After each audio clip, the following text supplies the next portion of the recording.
be quiet for this part. You are now entering Maximum Driftcast, the only drifting podcast hosted by a Spanish soccer mom, a 30-year-old silver-haired fox going on 60, and finally, a 200-pound bowl of spaghetti with chimichanga arms. The champions, we are the champions. It's another week. Is it? It's another week, and it just started again. And Paco, I am so excited. Are you? I am so pumped right now because Sam's not with us again this episode. Dude, that's gotta be awesome. I'm right here, you little butt licker. Oh, Damn it. Yeah. Big Balls, did you call Sam? I thought you guys told me to call him. I didn't get the Well, memo. here's how you can be sure that I'm here is because we actually have a show this week. You guys aren't taking it off just because there was a holiday during one day of the week. I want to punch in your nose so bad, Sam. Looks like, what, are you about to make a joke about the scratch on my face? Nope. All right, good. Why, is there one? Yeah. Well, I didn't see until you pointed it out. Now it sticks out like a sore nose. It's the very first thing that you noticed Anyways, today. welcome back, guys. We're hanging out. Sam's obviously back. I thought Sam wasn't going to be here because he was just at the Nerd Burglar Ring with Vaughn, Grip, and Juniors. And the burger burglar. And Andy and the race service. I thought they were going to keep you in England, Sam. I never went to England, Corey. Germany. Yep. Close Sorry, I enough. was thinking about England because I was thinking about Goodwood Festival Speed. So I thought you'd be out there, but I guess you didn't get invited to that. I was actually at the Betterwood Festival of Wood. Goodwood Fest. It's a big seminar for people that like trees and wood. I thought I was. Yeah. I thought it was a Goodwood would be somebody that performs well in a porno movie. Okay, so wait. So we're talking about wood The and Goodwood Festival and Speed. rings. Yep. Mm-hmm. That's Well, we can have our own Goodwood out here. It's 18 and up. I have Goodwood every morning, You dude. got Paco. Paco. Come on, Dirty. dude. Clean yourself up. And he calls his bedroom the Festival Well, of Speed. I get it. Right okay. after that, like yeah, I don't. You can finish faster than anyone. It only last minute and a half. Goodwood, Paco's Goodwood Festival of Speed. I like it. On next episode, he'll talk about Paco's bedroom, the Festival of Speed. Anyways, welcome back, Sam. We're honestly, Thanks, Corey. Appreciate it. Where are we? we're not in your house. We're in a studio. Sam, The what so studio? I didn't mean to say point. the name of the show, Corey. It's Maximum Driftcast, Oh, there the you only go. drifting podcast where three dudes talk here and we bond about Goodwoods and driftings and Those Festival of and Speed. bodyboarding. and rings. But Sam, I want to know what happened. Sam, what did you do? You got back from vacation, decided to party. Yeah, well, I decided to do a little body surfing, as I'm known to do, because it's hotter than butts here in Los Angeles. And, Yeah. I went to the ocean, and I took a tumble. I was cruising. I was hanging 16, if you count Dinger. And then the wave got the best of me. I did a little front flippy into the sand. Yep. Scratched my nose up. So Front how do you flipping. actually bodyboard? What's the deal? Can you fill us in? What you do is you first got to cover your body in butter. Okay. And you've heard the term body butter before. That's where this comes from. So what you do is you butter yourself up so that way the water don't touch you. No good. Right. It sounds And good. then you jump on the wave. So what you do, the plan is you got to jump on the wave from the shore. It seems strange. Right. People might not understand how it works, but you just got to jump very far. You hit the wave, tummy first, and then you flail like a dolphin. And the more flailings you have, the faster you go. Okay. And long story short, bodyboarding is the best new sport in the world. Oh, you also have to be naked. Oh, you do. So you have your rudder hanging out, and that just helps you turn, right? Yep. I got my rudder out. Yep. And that's how I can guide myself. So up do and you down do you the just waves. ride? Do you ride the wave or what? Yeah, I'd say the wave rides me, depending on who's in charge at the time. Obviously, I was this gonna time, say- I got ridden by the wave. Are you So- are you one with the ocean? I mean, me and the ocean have transferred a lot of material. Let's Yeah. just say. I was gonna say, yeah, he's riding the waves. I can't imagine what is it like a reverse cowboy? How do you ride it? I like to ride it the forgiving trombone. It's Yeah. a new move. That's So you start like with a well. with That's usually the rookies, like- the first yeah, like a timers. spread eagle dark slide. Yeah. Well, I'm glad you're Spread safe, Eagle dark Sam. slide, The ocean can easily claim victim to a little 180-pound man, and I'm glad you survived, and you are more How did powerful. you guess my actual weight? That's pretty good. I used to work at a carnival. Yeah, you just took like whatever you weigh minus 100. Yeah, pretty much. It's like Sam's a little mini man, but boy, is he really wide. Really wide. Really wide. I want to talk about where it actually was, though, because we did a very special thing that is not under wraps for once. Because usually we can't talk about the stuff that we do right away, but we're posting social and all that. But we went back to the Nürburgring, the Green Hell, the craziest, scariest track on earth, and Vaughn directed the shit out of it. Did you like it? Did you like being there? Did you drive it? I did like being there. I did drive the ring finally. I drove it in an A6 diesel, an Audi A6 diesel That's cool. wagon. But it was still a good experience. I was right in line once again to drive the ring, and then it started raining terribly. Jeez. It was in an M2, and it wasn't raining terribly. The issue was it was the worst track condition possible, where it had been raining, and then it was dry some places, and then raining some places. So I'd rather have full rain all over the track, rather than a patchy track. Right. So I didn't get to actually. I could have driven the M2, but that would have been a damn shame if I wrecked a M2 in the middle of our shoot week, because last trip we tried to do this last year. It rained the whole damn time, and as a result, we made this Raptor cruising around the ring video, which was pretty insane because that was the only Raptor pretty much in Europe at the time. And we shredded the ring. This time, we actually got his demo car out there with a sequential and a supercharged 700 horsepower motor. I think 700. But yeah, no major incidents other than we did have a half day of rain still, but we still had pretty much what was the equivalent of a full shoot day divided among 2 days. And as you'll see in these upcoming videos, Vaughn shredded the shit out of the Nürburgring in a drift car. Nice. So that's pretty exciting. One of the questions I had, I saw there was signs pretty much saying that the ring was closed. So when you guys rented the ring, literally you rent the entire track? Ring. Yeah. So it's not cheap. It's got to be fucking expensive as hell. But it's crazy, being able to drive the whole ring, freely during the shoot as we go from location to location. So they did actually do some runs where we had chase car, lead car, where Vaughn literally drifted as far as he could before his tires blew out. They did a quick tire change and got back on the road and drifted the next 1/3 to 1/2 of it, and then changed tires again. So that was pretty cool. What about I remember on I was watching your Snapchat, just your Instagram stories, and there was like a caravan of Porsches driving to the ring, and you guys were passing them, sorry guys, ring's closed. Yeah, all these DTM Grand Touring cars, whatever, were just cruising around. I imagine to do shakedown, warm up around the town, because essentially this whole town is built in and outside of the ring. And those guys, there's just so many race shops. It's such a unique, crazy place. I wish I could spend more time and profile it, but they're just, it's just a wild place. Do they have the highlights? We'll talk about this, I imagine, a lot more when we actually drop the videos. But we always like to do what we call just car-to-car shots, where we have our buddy John Noted RS in his Movi. It's a gigantic camera ring you see with his red camera on it and his shoulder ready rig, it's called, hanging out the back of our. Usually it's a rental Dodge Caravan or whatever, but this time we just had the Audi A6 wagon, and he's hanging out the back. I'm behind him directing and calling, locations to shoot as we're driving. But then Ryan Davis from RS is driving, aka Yair. He was driving, and then we decided that we could get better shots if we drove in reverse. So Davis might actually be the first person to drive the ring in reverse, and I don't mean in reverse track. He literally drove the entire ring forward direction with an A6 in reverse, which was pretty insane. So that's pretty cool. Exciting. But yeah, we got some cool detail shots with that. Nice. It's going to be a cool video. We're going to start editing very shortly. But also, I can't talk about the shoot I did right before that. We did a thing for Nitto. That was cool. Oh. And then after that, I went to Charlotte and did a cool snap-on job with NASCAR driver Joey Logano. That's pretty exciting. Nice. I got to do handheld camera Joey doing donuts around me. Oh, nice. And he was super excited about that, and because I don't think he usually does that on his shoots that he gets to do, so he was excited. And then I also got to ride shotgun in this. So it's a Factory 5 car we built for the season 3 of our show from the ground up, and I was just gonna get some in-car as he's shifting steering wheel stuff. And we weren't supposed to drive on the Charlotte Motor Speedway ring. We were just supposed to have the infield, but Joey and most race car drivers, when they get behind the wheel, just kind of do what they want.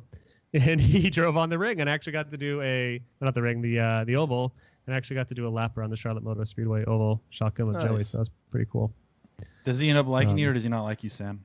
He pretty much doesn't like me. I asked him to sign a hat for my mom, because my mom was a big NASCAR Joey Logano fan, And then when I handed him the hat, just because I don't know how to not act like an asshole, the professional drivers, I was like, yeah, can you sign this for my mom? She really likes you. You're a favorite driver. I don't know why.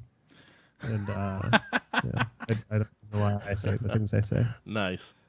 I think That I have a man, like you if you think you had an exciting couple weeks, you should wait till you hear what we've done. Yeah, Okay, Sam. done. So you took a week off instead of doing the show. So that was a bummer for me because I was like, hey, can't wait to listen to my friends, Maximum Driftcast. They're there every week. Yay. Old reliable MD. But then instead, you all shot fireworks up your butt. Yeah, we're celebrating freedom. Yeah. But real quick, final Nürburgring story. We Okay. wanted to celebrate freedom there, July 4th in Germany. For some reason, they don't celebrate 4th of July there. That's weird. I don't get why. That's totally weird. They I hate thought- freedom there, but we wanted fireworks, so good old fireworks aren't necessarily legal there, but they are in England.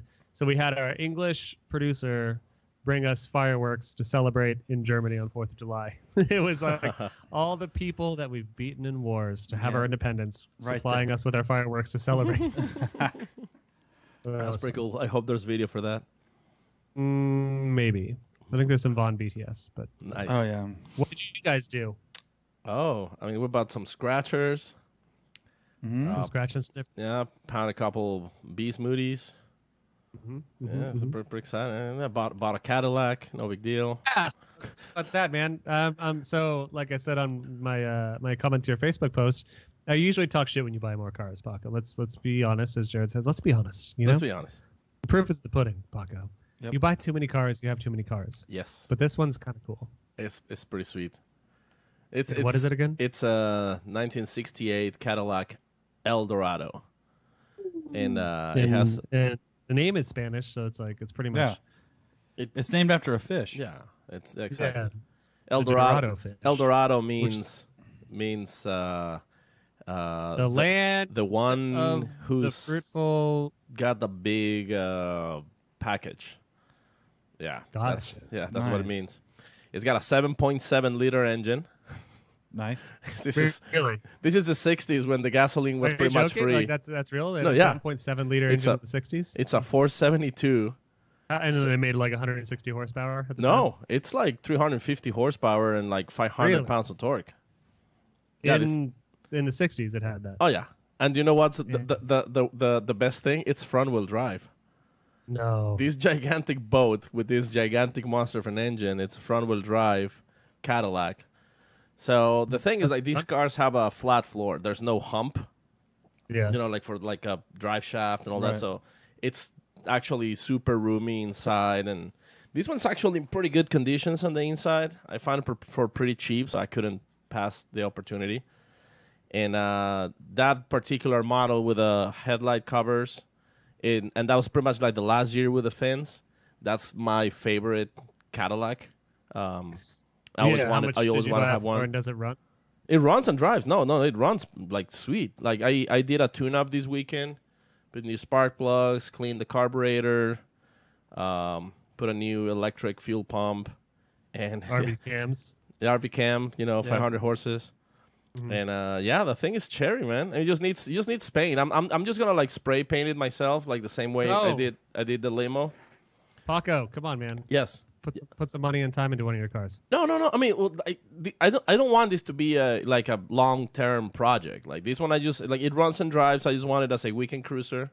You're just Something- gonna pump it and dump it. Yep. Just just make it look like hot rod a little bit. Get some 20-inch wheels. American racings. Like I don't want to go like chromes or anything like that. Just like resto mod. Let's change the topic before I get upset. Corey. Corey, what's up with you, man? What have you? How far have you been? Well, I was looking at a Eldorado on Craigslist, and then somebody snatched it out from underneath me. So you're not feeling pretty good? No, right now? I'm super bent. What I do this weekend? I'm once again getting ready for Seattle. It's kind of cool because all the PSI dudes will be out there. So Oh yeah. gonna run to them. And like I said, I haven't talked to a lot of the people that helped me with the boss. So it's gonna be kind of cool meeting people for the first time. That's been such a huge part of it. Obviously seeing Jason and Megan and Ron. So I literally was just getting ready for Seattle. It's gonna be super cool. I know we're gonna be in and out pretty quickly, but I think it's gonna be a pretty gnarly round as we're kind of at that halfway point where points are settling in. The top 5 are close. And we're at the last half of the season. You know, it's going to be awesome. So I just been kind of going through some FD stuff, and then obviously getting ready for Grid Life again. Looking at St. Can't believe that's already coming up again. It's already coming up. It's in August. It's less than a month away. Less than a month away? It's about it's about a month away. Yep. It's a little over a month away. So we have Like this August. St. Louis and then Grid Life right after Yeah. that. So it's kind of back to back to back. So Bareback to bareback to bareback. barebacking. That's the best. Yeah, outside of that, I freaking got my E30 at the shop. My E30's getting worked on because I don't like working on cars. Who does in this economy? Yep. So I also went to go see Brian Rip at Go Fast. He took the Big Balls LS400 out. The drift limo. Yep. Took the drift one out to the Go Fast event where Big Balls out there slaying. I told him I'd go out there and watch. I ended up watching him a little bit, which was fun to go back to a local AZ event and kind of just hang out and say what's up to everybody. Now that you're so important. No, I just haven't had a car here in forever.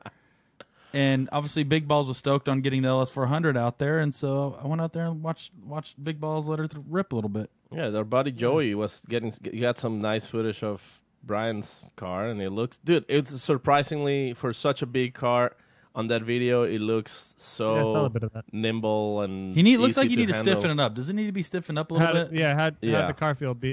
Double B. Yeah, it definitely had a lot of body roll to it, but I mean that was something Paco pointed out from the beginning, that the suspension was kind of like just a throw in, get it to run kind of deal. It isn't really tuned or anything, but that's something I'm going to be looking into in the future. That and changing out the final drive gearing ratio. It's still kind of doggy in second gear, even with the NOS. So, but other than that, everything worked great. Angle kit worked great. The car felt really, really good. It felt like a ton of fun. Really good handling. New wheels made a difference, huh? Yeah, my buddy Eric gave an excellent job in the alignment, and the car was awesome. And the new wheels Oh, did yeah, a man. big, make it a big the difference. Motegi wheels. Oh, that's right. The Motegi wheels really opened the car up. Like it was.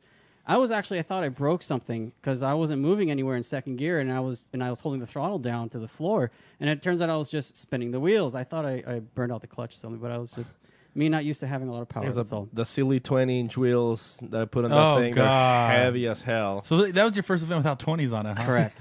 Yeah. It was a big difference, though, huh? Tremendous difference. If only you could have told Daigo from a few years ago that Yeah. 20s weren't the best for And drifting. Daigo was on 22s, right? Yeah. Jeez. Was he? Yeah. He was on something massive, some sort of crazy Really GTR rig. Yeah. Sam, Well, that's hold a good- on. Before we that's go a good update, forward, yeah. before we close out. Before we close out, Sam, I asked you this a million times, and I'm going to ask you again. Here we fucking go. Here we go. See, now I want to try to change the subject here a little bit because you guys made fun of me for 2 years for not having a running car, and I think Yeah. I think I'm going to promote Sam to taking my role Yeah, on what's up? having this beautiful S14 that you had. Didn't I already tell you guys? I thought I told you guys on a show previously that there's plans already.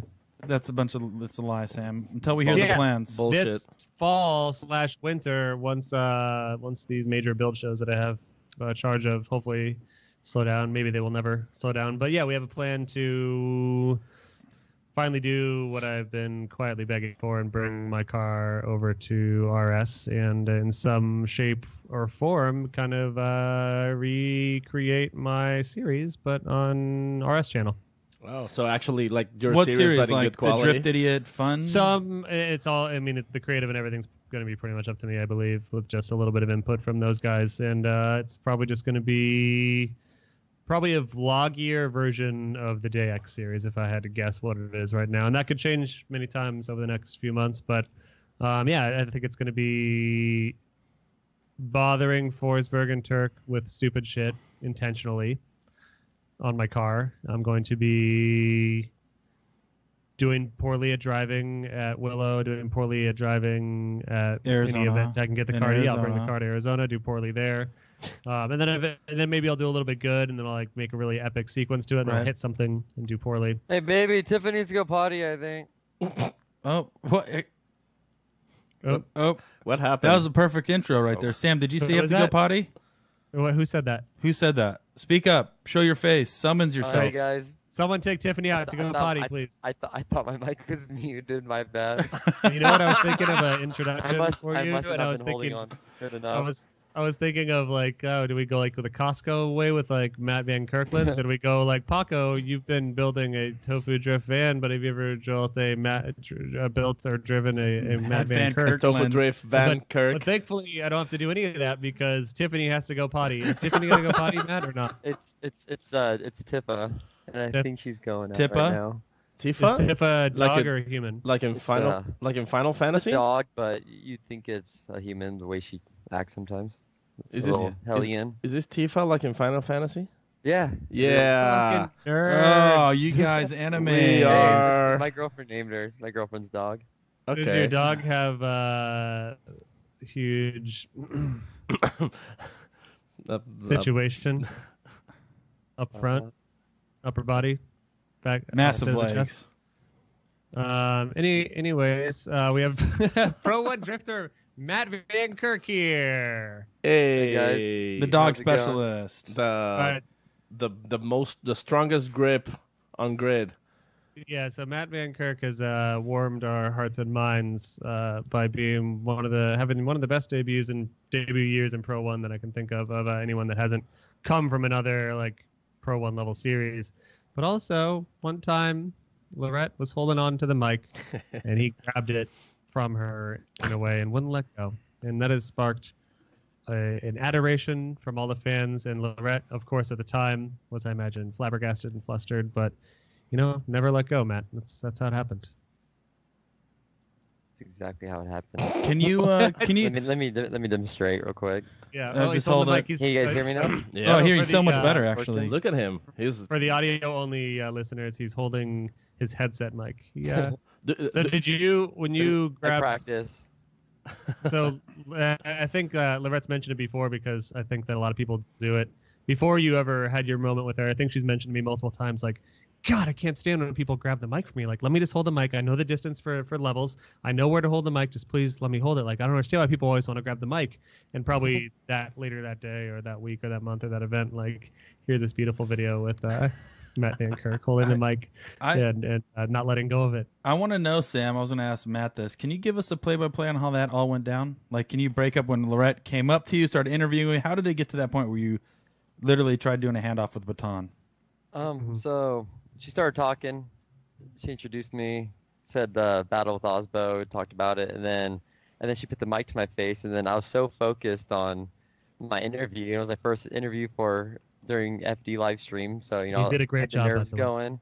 Thank you. And then, with my Pro-Am series, Ben White, he always hands us the microphone, and it's like the only time I ever spoken to microphone, I guess, would be Pro-Am on the podium and so forth. And Yeah. so she put the microphone up, and then I kind of just like natural habit went to go grab it.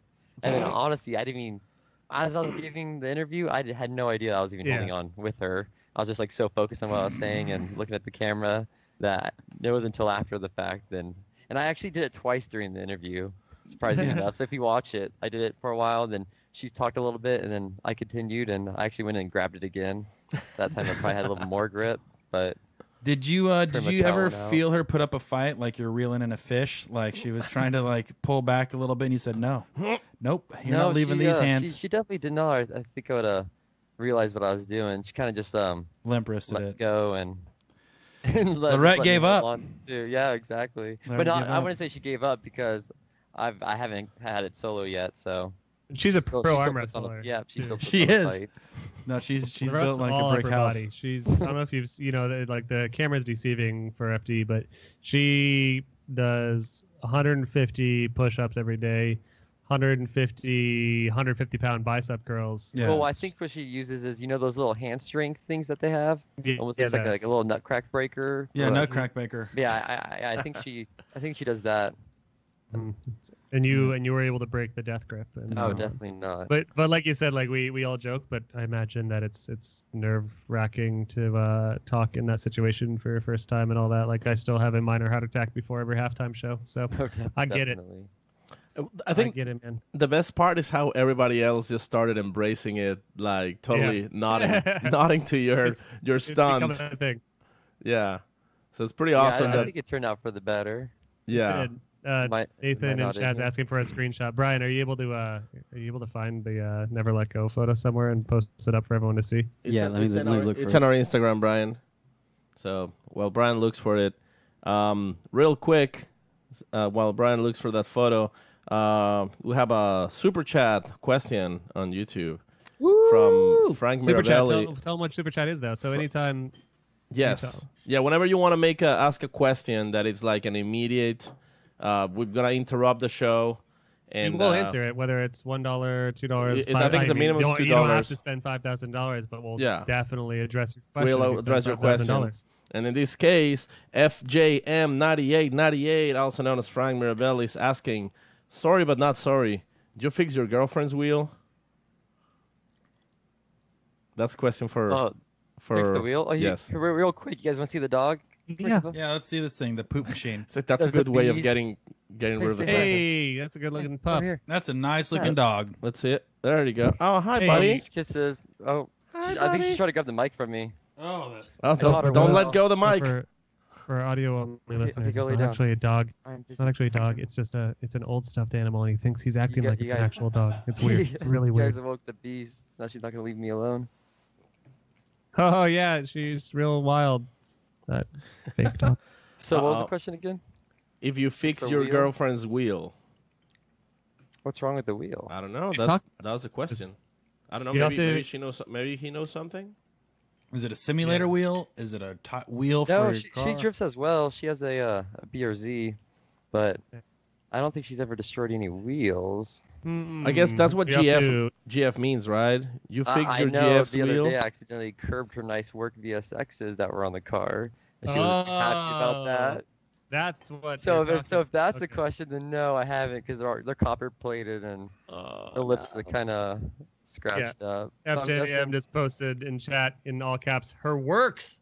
yeah. So that was the other day. We went over to the beach on Lake Washington, and then unfortunately, there we had a little bystander there to witness that, which was FSX photography. Good thing you didn't take any media of it, but it's probably the first time I've ever curbed a wheel. Yeah, I have a pair of a set of works on my car that I kept on my WRX, even through like my shitty late teenage years. I've had them for over a decade, and they were good up until my current girlfriend started driving my car, and now all four are curbed. It's like it's a losing battle at this point. It's done. By the Four way, works. Brian has a photo on cue. Let's check it out real quick. There it is. Look So at that. here's Matt holding the mic. It's beautiful. Look at that. Look at guy. that Deathman's grip. Oh yeah, it's a strong grip. Look at that. And he's just so focused right there. You can see his mouth breathing. He's focused on Lorette. He is just... The weirdest part about the interview too is that he wasn't even talking for about 15 seconds. He was just clutching tighter and tighter on the mic. And Lorette's just like, give me that back, give me that back. And he's just breathing. He's breathing heavily into the mic. Leave me alone. No, but you know what? The best part actually from that moment, if you see the photo, cue the photo back again, Brian, please, real quick. That was the first time I met Lorette too, so I think I had Nice. good So, first impression. You see, there's two people in the background. See if you can zoom into that, Brian, real quick. There was two people in the. No, just zoom with like there's two people in the Enhance. background, Enhance. and there you go. And let's switch it up. There was two people in the background. Yep. Apparently, they're having some kind of like argument or something. And whoa, extreme close up. Brian, just show it. All right. Well, I just don't want to. There you go. Just that right there. So these two people, while we're trying to pay attention to Matt's interview and trying to like, oh look, he's grabbing the microphone. These two guy and a They're girl, having they're in the domestic. back. They're kind of like arguing or something, and then But like he's you wearing can, a Vankirk shirt, isn't he? maybe I don't know. Spotter, Matt. But what's funny is that like it looks like they're kind of like talking enthusiastically, and then suddenly they hug, and they just start making out.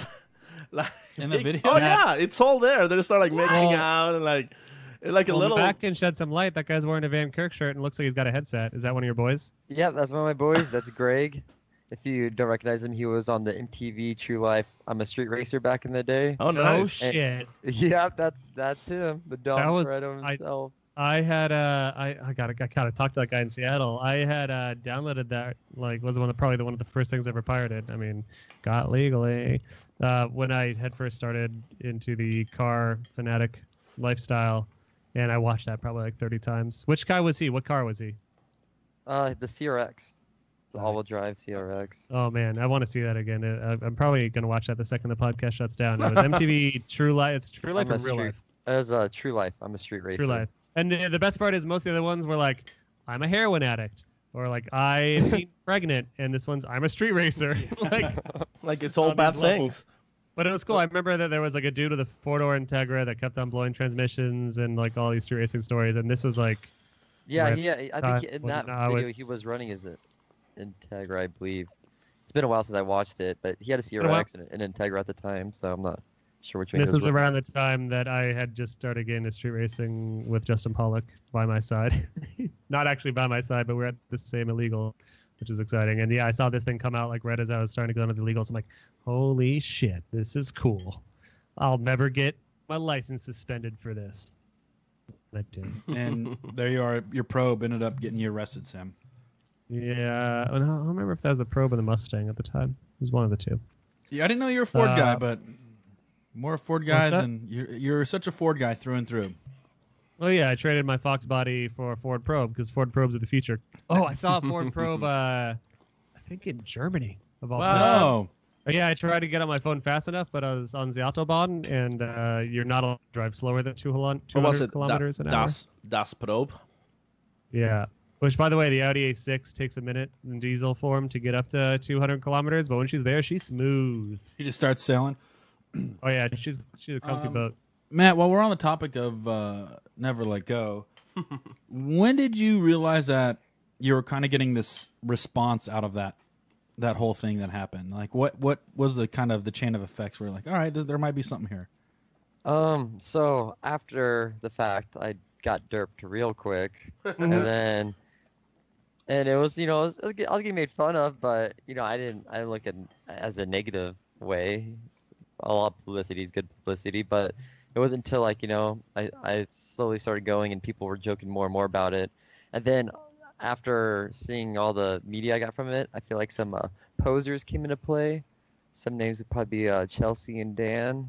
Right after Ooh, the fact. yeah, they were ripping you off, man.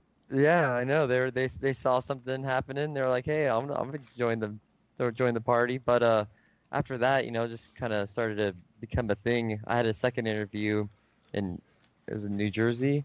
You have to last round, and then even like Jared Deanna was saying that they were all up in the booth just waiting for me to grab the mic. And then And you at did. the last second, I grabbed it. I had to. I like that you're respectful for the entire conversation, but then you had to throw it back and grab her again. Yeah, I definitely did. But that's honestly all goofs aside. Like those inside jokes and that lightheartedness is what makes our sport the best sport. The fact that we have this weird, funny situation that occurred, and then everyone starts playing on it. Like, I don't know. You just don't see. Maybe F1, maybe NASCAR would do that. I don't know. But it's just like it's a beautiful thing where we're all just like in on this little joke, and other drivers are paying homage to it. Like they knew that it started with the van man. So. Well, I watched Talladega Nights the other day, and I think it definitely started with Ricky Bobby. He definitely grabbed the mic at one point, and it was kind of like Yeah. all over it, and I was like, oh wow, he looks familiar. Well, he was probably serious when he asked what do you do with your hands, and that was probably the immediate go-to. Just grab whatever. Think about it, like the whole thing about suddenly being interviewed by people for you've never been interviewed before, especially Just it's a race car driver. Yeah, nobody gets trained for like, all right, now that you're a race car driver, you might get cameras put on your face, so you have to behave like this. There's no like actual manual for it. So Yeah, but we were talking about it while we were on this Charlotte shoot with Joey Logano. And those guys, like at that tier though, they all get media training. Like they know at this point. Like I wonder when FD will get to that point where everyone is going to have like media training. I wonder if it's up to Pro-Am to do that. Yeah, I mean it should be. They should be. Maybe we should fucking teach it. Like here's how to not hold the microphone. Use this example. Well, also too, what was going through my mind was I remember seeing a video of Jeff Jones, one of Jeff Jones' first interviews. I think it was at Irwindale or Long Beach.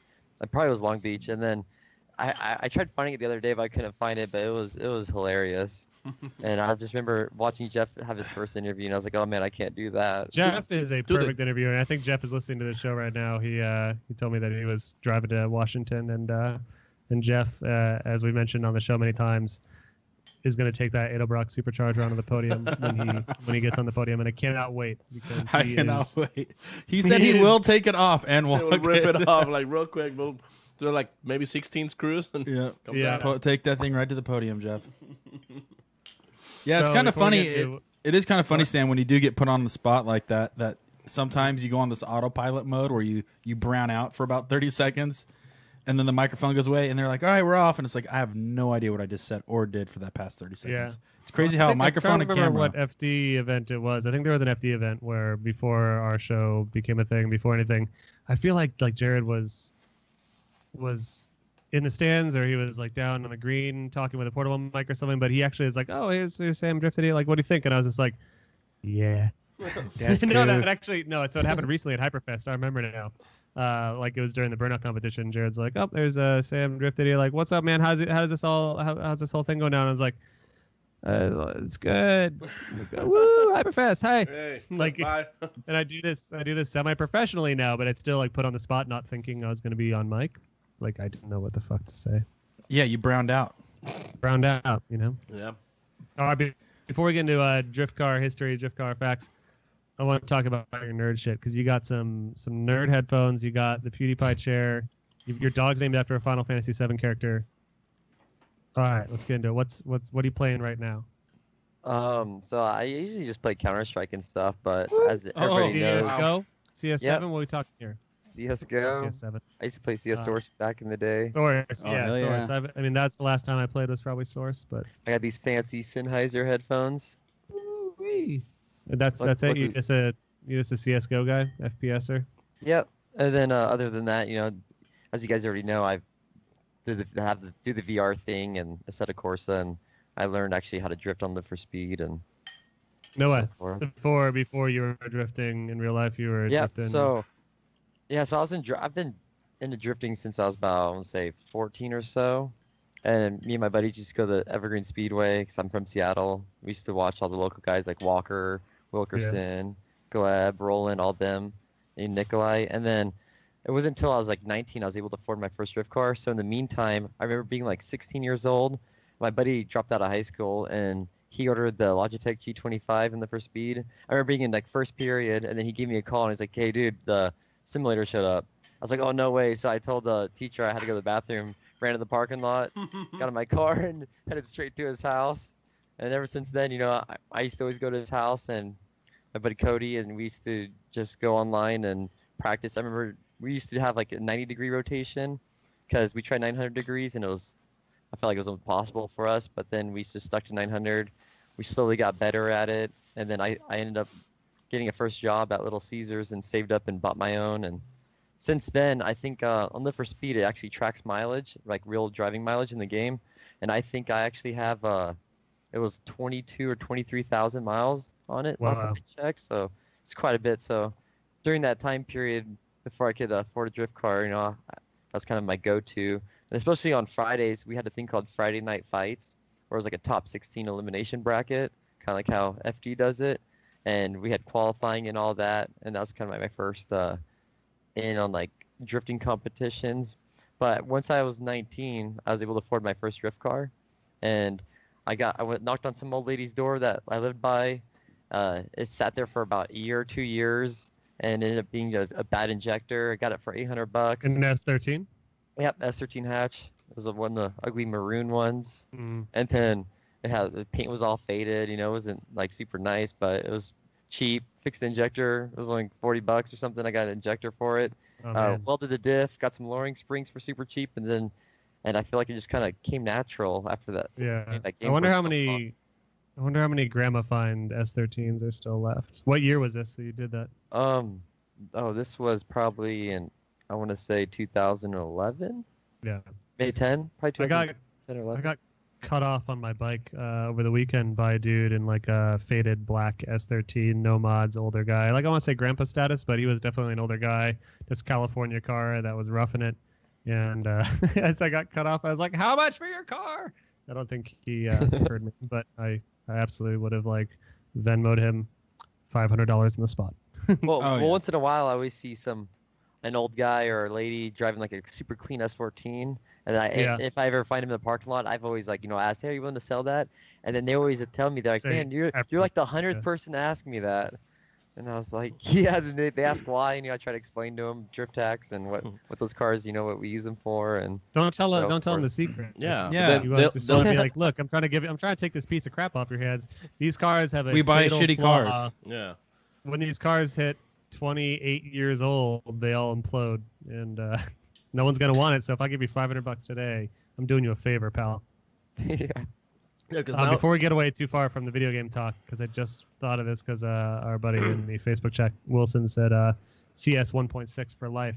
Yep. And for some reason that made me think of one of my best video game old days experience was playing. Do any of you guys remember a map? There's a custom map. It was like CS or DE, whatever the prefixes were, but it was racetrack, I think it was. And people just had modded in a bunch of cars essentially in a ring, and everyone in Counter-Strike would just get in the cars and shoot the shit out of each other. And it was pre Halo, essentially Warthog battles, and that was one of the most fun because you were kind of racing cars, but in Counter-Strike it was whack. Also Rats, does that ring a bell, Matt? Is that pre? No, yeah, I've never done that. See- I actually played 1.6, but yeah, I don't remember that map. I know they had you didn't do the custom map grind. well, I did on Source and stuff. They had Yeah. Scout Knives and the B-Hop servers and the Surf maps, but I don't. Yeah, Surf was cool. Yeah, I I just don't remember recall DE any Rats. car ones. DE Rats was Honey I Shrunk the Kids, and you're in a kitchen. That was really, Well, what blows my mind now too? They have that game called Rocket League where it's car Oh, yeah. soccer, and I've never played it, but it looks like there's competitions and stuff. It's actually a pretty big esport game. It's one of those things that's gotten I couldn't get into it because it's so hyper competitive already. It's I enjoy competitive video games to some degree, but PUBG and now Fortnite and that it's there's just always people that are so much better than you and just fuck you up. And I'm sure it's the same for CS:GO. Yeah, definitely. Well, Anyways, Sam, back- do you have? back to- Hold on, real quick. Sam, do you still have Counter Strike? I haven't played Counter-Strike in probably 15 years. No, 10 Well, years. 10 years. Let's nerd out a little bit. Matt, obviously you play on a PC, right? Yeah, of course. Can Yeah. you drop the And then, stats? Can you drop the stats on that rig for us? What you running on that rig? It's dog? pretty nice. My girlfriend bought it for me for Christmas. What a so it's, sweetheart! What a sweetheart! Yeah, it has a i7 8700K, has a Okay. 1080 GTX graphics card. Okay. TI? No, not the Ti. Oh my God, she doesn't love you. It was also the time where Ti's were $1,200 and stuff. Yeah. When those Dude, I got GPUs mine- skyrocketed. I got mine right before the Bitcoin farming crush, and I got my 1080 Ti, I think, for $700. It was ridiculous. And Yeah, then it's the smoking. next week, it was 1,500. How many Yeah. gigabigs of RAM are you pushing? Yeah, how many gigapixels?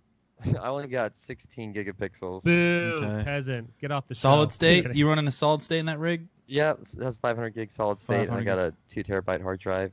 Okay. All right. That's I pretty can- good. that's What about respectable. peripherals? What kind of optics are we running here? I got an Asus 24 hertz, not 24 hertz, but 24 inch, and it's a 144 hertz monitor. Yeah. What MS? Talking. It's one. One MS. Good Well, one. I don't want to show off, guys, but I have a Sega Genesis. Okay. It's 16. It's Hey. 16 bits, and it's got blast processing. Boom. Damn. That's pretty good, Paco. Well, just to let you know, Matt, Sam and I are both nerds. We video game a lot. We actually spend a lot of time in Discord together. I don't know if you Discord at all. Yeah, of course. Yep. So maybe we can bro down and slay some people, Oh, or I'm get down. or get slayed Far Cry together. 5? Or Was if that- you was actually that you broke up there. Yeah. Have you played Far Cry 5, Corey? I have not. I played That's Far my Cry jam. 5. Brian is Yeah, into Brian, it. yeah. Oh yeah, That Hardly. shit's- I'm on That that shit's one a good. lot. See, I'm more of a nerdy gamer, and that's what sucks. I'll play PUBG.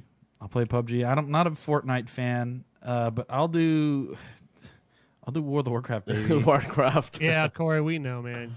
I played some World of Warcraft. I'm not gonna lie. Yeah, We no, all did, but then you backed out because if you don't want it to take over Well, your life. World of Warcraft, yeah, it's like a whole different life. With drifting, it's got kind of one or the other. yeah. How can much time choose for one World of Warcraft? self-destructive- Yeah. You can only choose one self-destructive time consumer. Corey's got a couple. Yeah, no. So that's my life. But me and Sam usually will find a new game and play it for a little bit together and Yeah.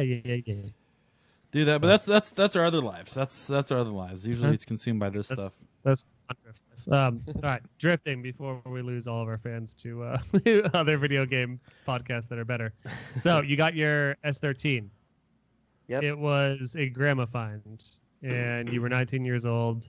And where did you go from there? Where'd you start drifting? Evergreen? Yeah, Evergreen. Well, first I'm not gonna lie, went on the streets. You know how every other stupid the kid fuck? would start, especially in Seattle too when it's raining. You just go find a parking lot. Yeah. You don't go through tires or anything. But so it started off with that, and But then I like the fact that you were drawing the drifting from video games. So video games is what drew you in, right? well, I was into it, and then I kind of went into video games, and then started doing it there, and finally was able to purchase my first 240 when I was 19. But And you were into the local heroes. Did you like any of the big dogs? oh yeah, definitely. They had Team Instant Party, you know, with Roland, Gleb, and Walker. I'm sure you guys remember Walker back in the day. Oh yeah. Who doesn't? I was still in it when I was just getting started. Yep. So that was the old local heroes back in the day, and then after I had that car for a little while. But hold on, real quick. But who were uh-huh. your big heroes? Were some of the mainstream dudes on your radar? No, it was just pretty much all local guys. Mad Mike, of course. You know, he was doing a lot back then. But other than that, you know, I was just really rooting for all the local guys and went out to all the local events and the local pro-ams and XDC when it came in town back in the day. I was trying to feed you the line, unless it's a lie, that you were a Frederick Osbo fan. Yeah, I was. Whoa! Been Not for a anymore. while. Not anymore. No, I Not still anymore. am. Let me rephrase that. No, I still am.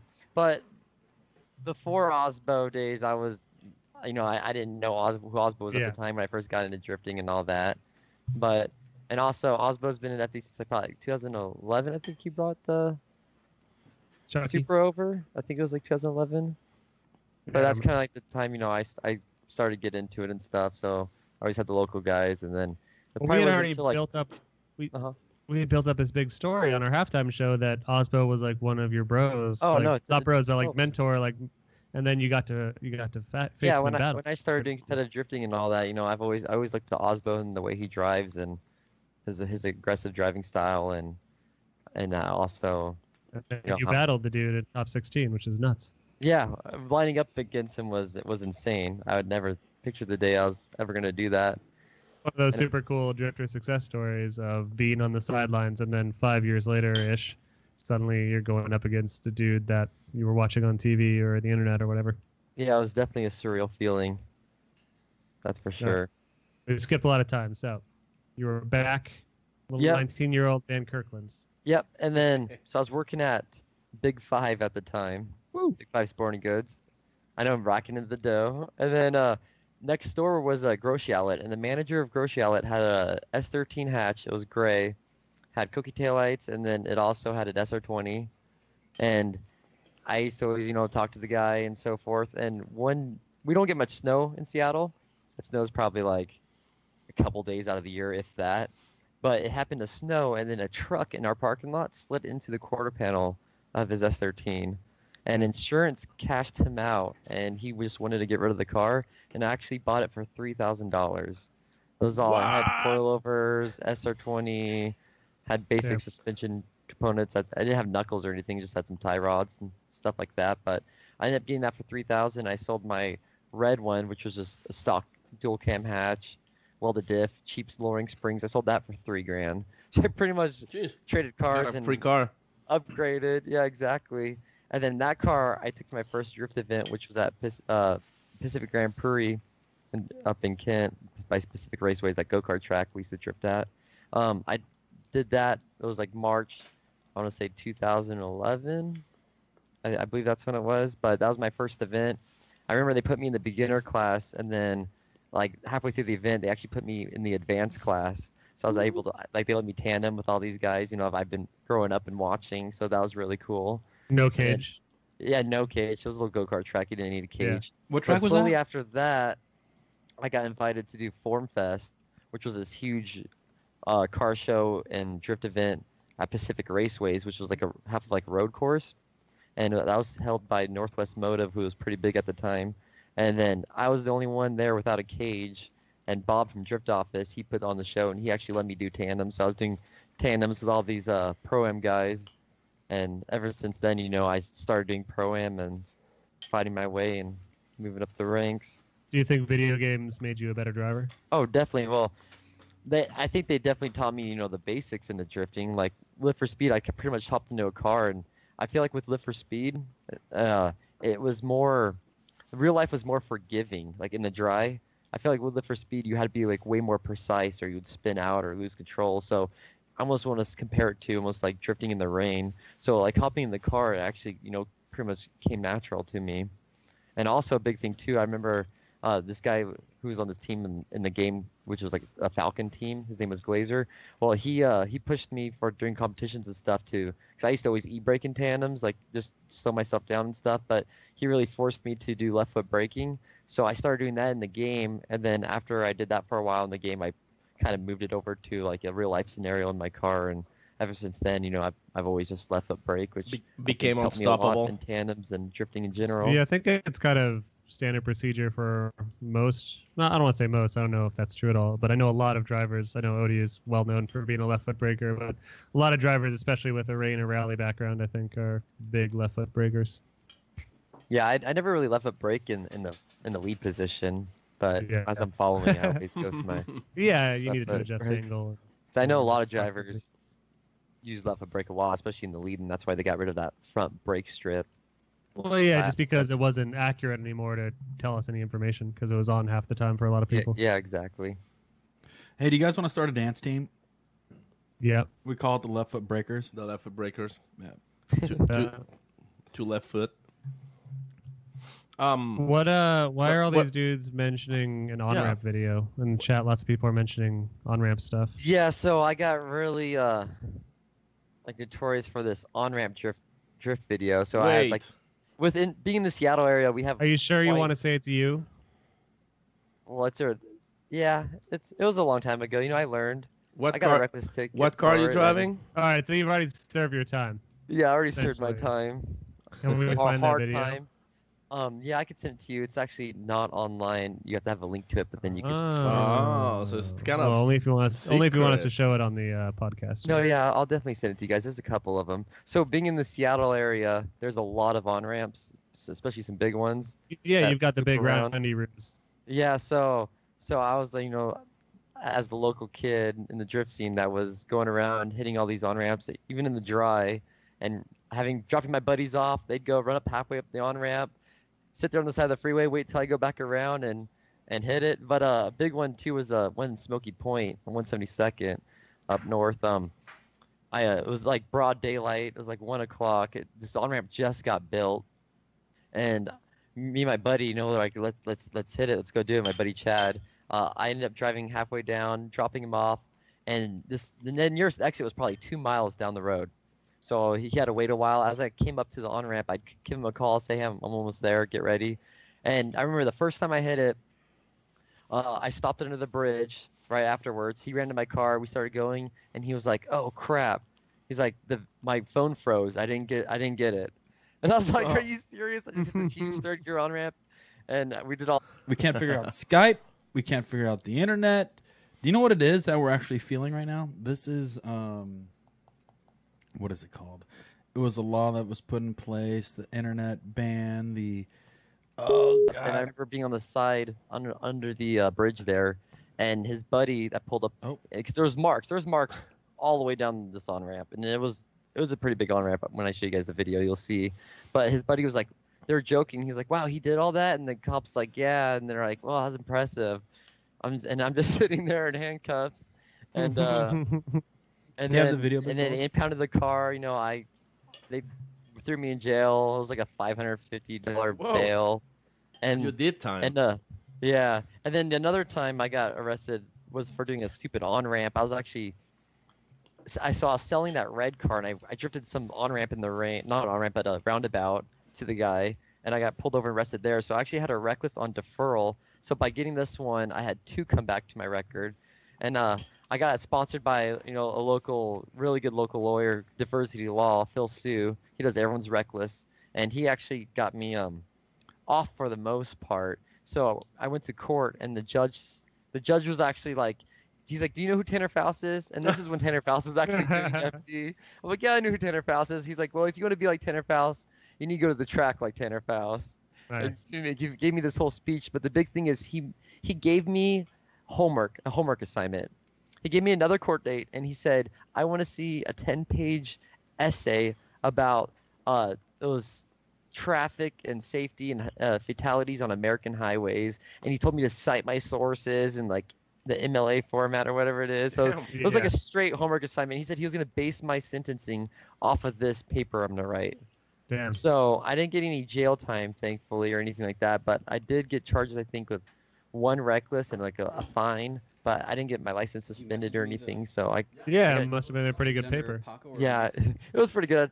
And then I didn't get my license suspended or anything, and it was kind of just, slap on the wrist. And ever since then, I haven't gotten in trouble, and I've kept my nose clean and took it only to the track. But Yeah. let me log into YouTube real quick and. But I like that at least for you. everyone, obviously I did street racing to some degree and other people have, and it's not like we're like glorifying or aggrandizing street racing here, because I got my license suspended for 6 months. You got a huge fine. You had your car impounded. You almost got a lot more. Thankfully, neither of us killed anyone, but it's like as much as, Street Shark and street racing is cool to some degree. Like, we're lucky that we didn't kill anyone or die ourselves, but also we've also faced a lot of consequences from it. So as much as it is cool, I got a reckless driving too, guys. Humble brag. What's that? I got a reckless driving too. Humble brag. Part of the team. Humble brag. Yeah, but I mean, it's not cool to lose your license and not be able to drive to your job. No, definitely not. So. But I never did anything stupid like, through an intersection or where there's actually cars. On ramp, if I was gonna crash, I'm the only one affected. There's that's only if. I see some that's videos of that's your people, situation though. Yeah, I mean, exactly. other people try street sharking into traffic. Oh, so bad. Yeah, you see out those of car videos shows through cars and through intersections. It's not obviously that's just taking Mustangs and car shows. Yeah, it's taking it to a whole different level. Yeah, and obviously the what do they call it? The sideshow, when people do it at like LA intersections, and there's so many videos now of like dudes in catfish Camaros doing donuts at intersections, hitting people. Catfish Camaros, people flipping over. All right, we have your video ready. Let's check it out real quick. Let's watch for the first time. And oh, you guys got it? Here we go. We have our connections. All right, we have our connections. Hey, look at that guy. Look at that guy.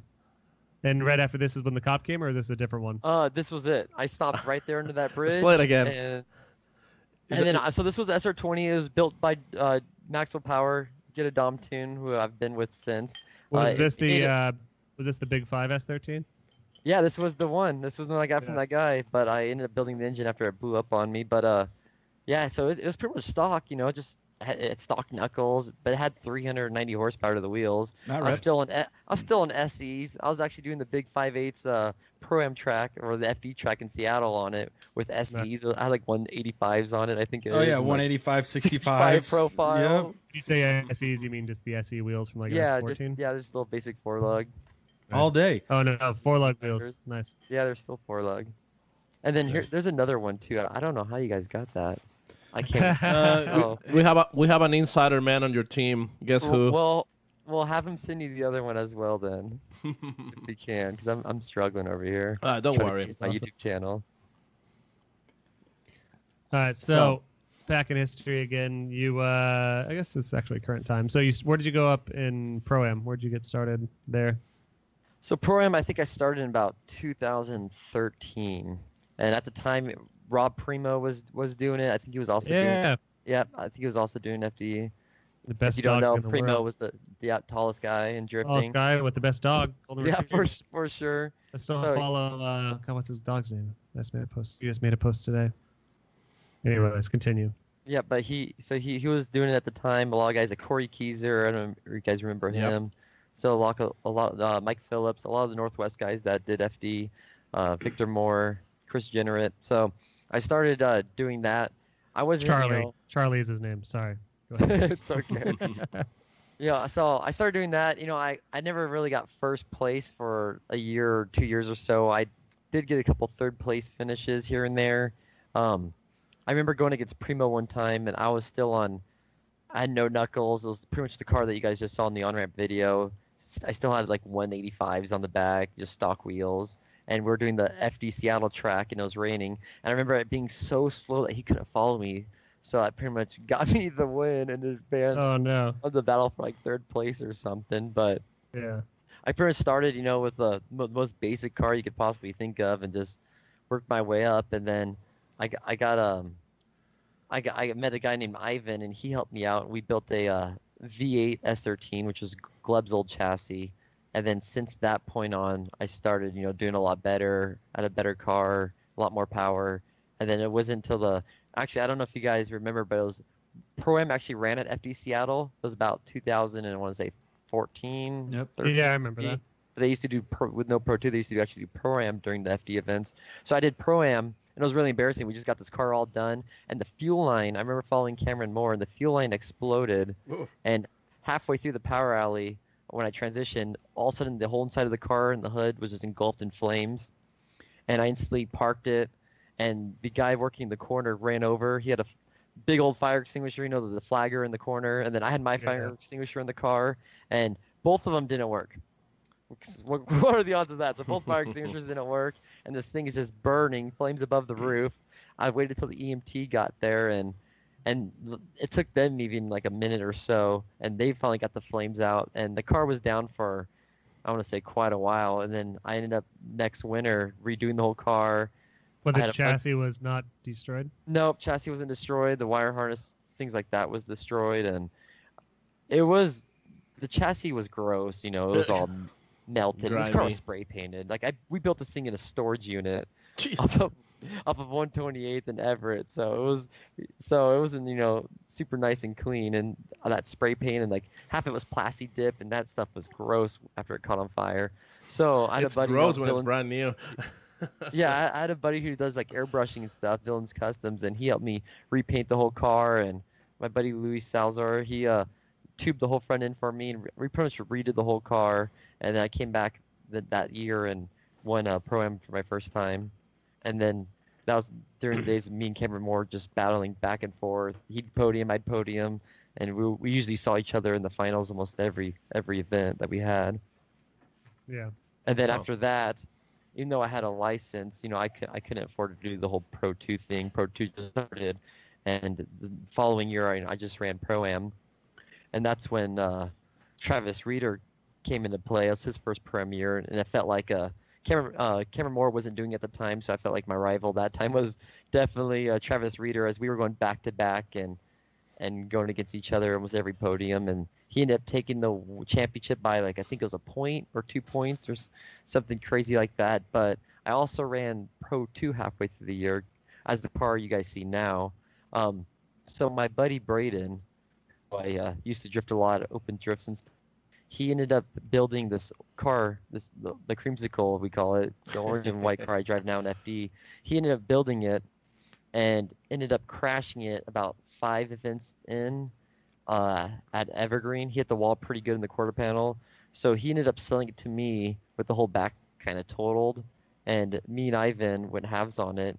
And because the car I was driving in Pro-Am was a LQ4 twin turbo, it just had pretty basic parts. It was a junkyard build, stock engine.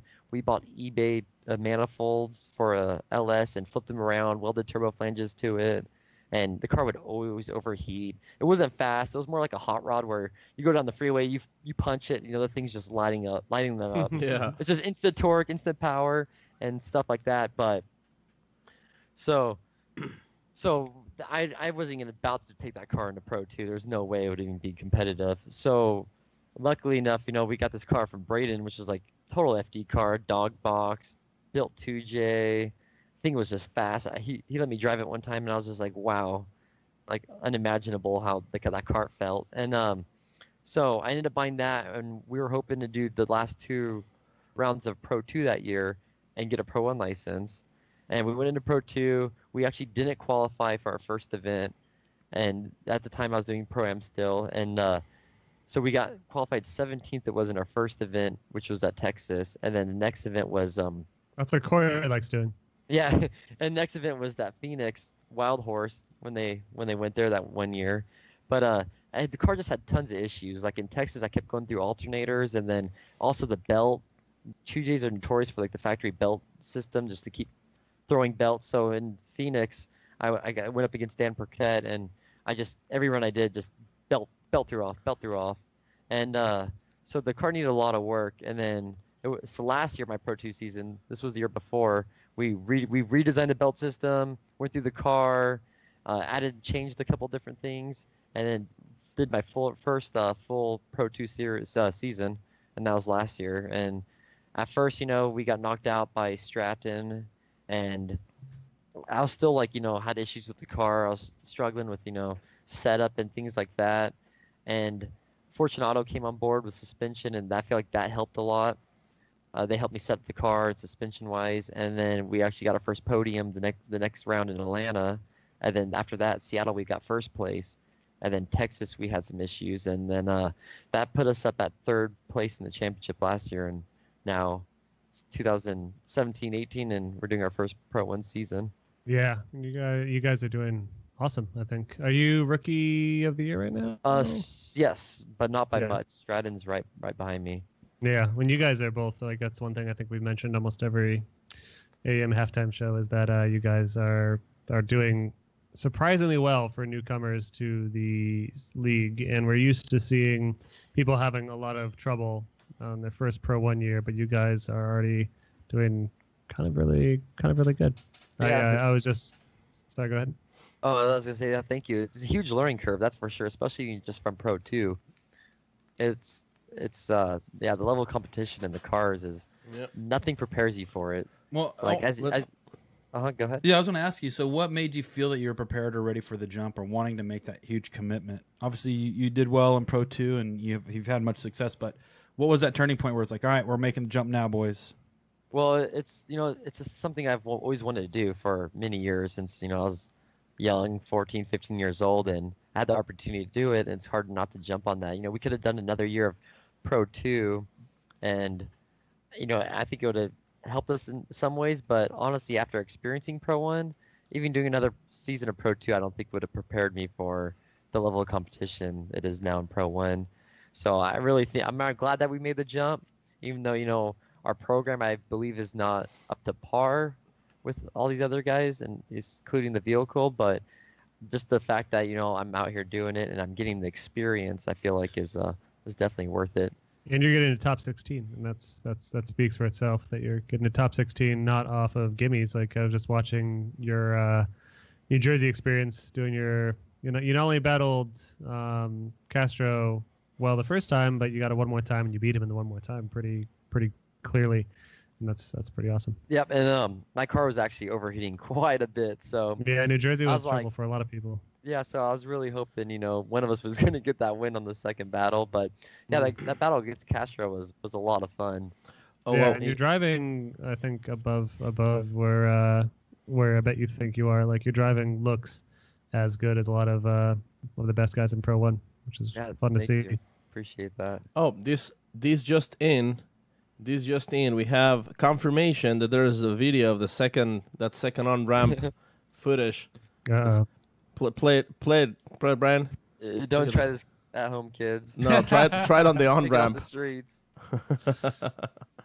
Look, you even moved all the plants. I love the tree. That's good. Little special effects there. Yeah, that's all CGI, by the way. This is not real.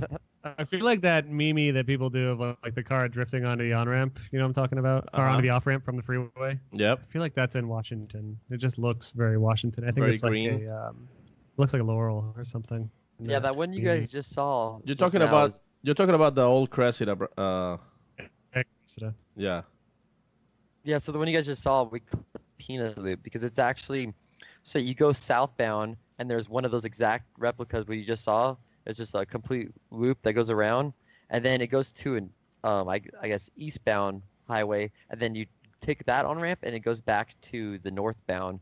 So and then there's an exit right there. So it's like less than a mile radius where you could just keep doing the loops. And we call it the penis loop, because if you look at it, like if you lay it out, it looks like a penis. You know what I mean? So that's in that's the Bothell 520. I don't know what you're talking about. Like, it looks like a what? But that one wasn't you, because no one got a ticket for that, right?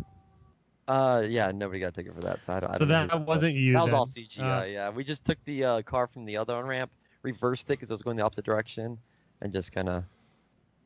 Just in case anyone's confused, so I have to say it again. I wish I didn't have to, but don't do that, because you'll either kill yourself or someone else, or we don't want to hear but next time you want. So no news tomorrow morning from the Washington the Washington Yeah, Post. I don't want to have anything to do with some kid killing himself doing that. So don't fucking do it. Yeah. Matt, tell him. He's Yeah, a don't do professional. it. All right, thank you. There you go. Don't do as I do, say as I do. Is that what the saying How's the is? thing go? I think I'm that's okay how with you that. watched it. I'm I okay forgot with how's Say that as I saying do? go. Yeah, no, I that's don't right. know. Let's leave it at You that. got- Sounds you like got the Apocalypse. picture. Don't be afraid to call the audience stupid. They love it. They love it. Like every time we do that, it's like, don't be stupid. Yeah, I think that's only allowed in Mexico, I believe. Oh, It is. It's a So, Mexican yeah, thing. so All you the- gotta go to Mexico if you're gonna do that. all the racing, Right. yeah. And The 5-finger Mexican flick. I can tell you that was what pretty exactly good. that is. So you're Matt. your first. Wait, Matt. Are you a steak guy?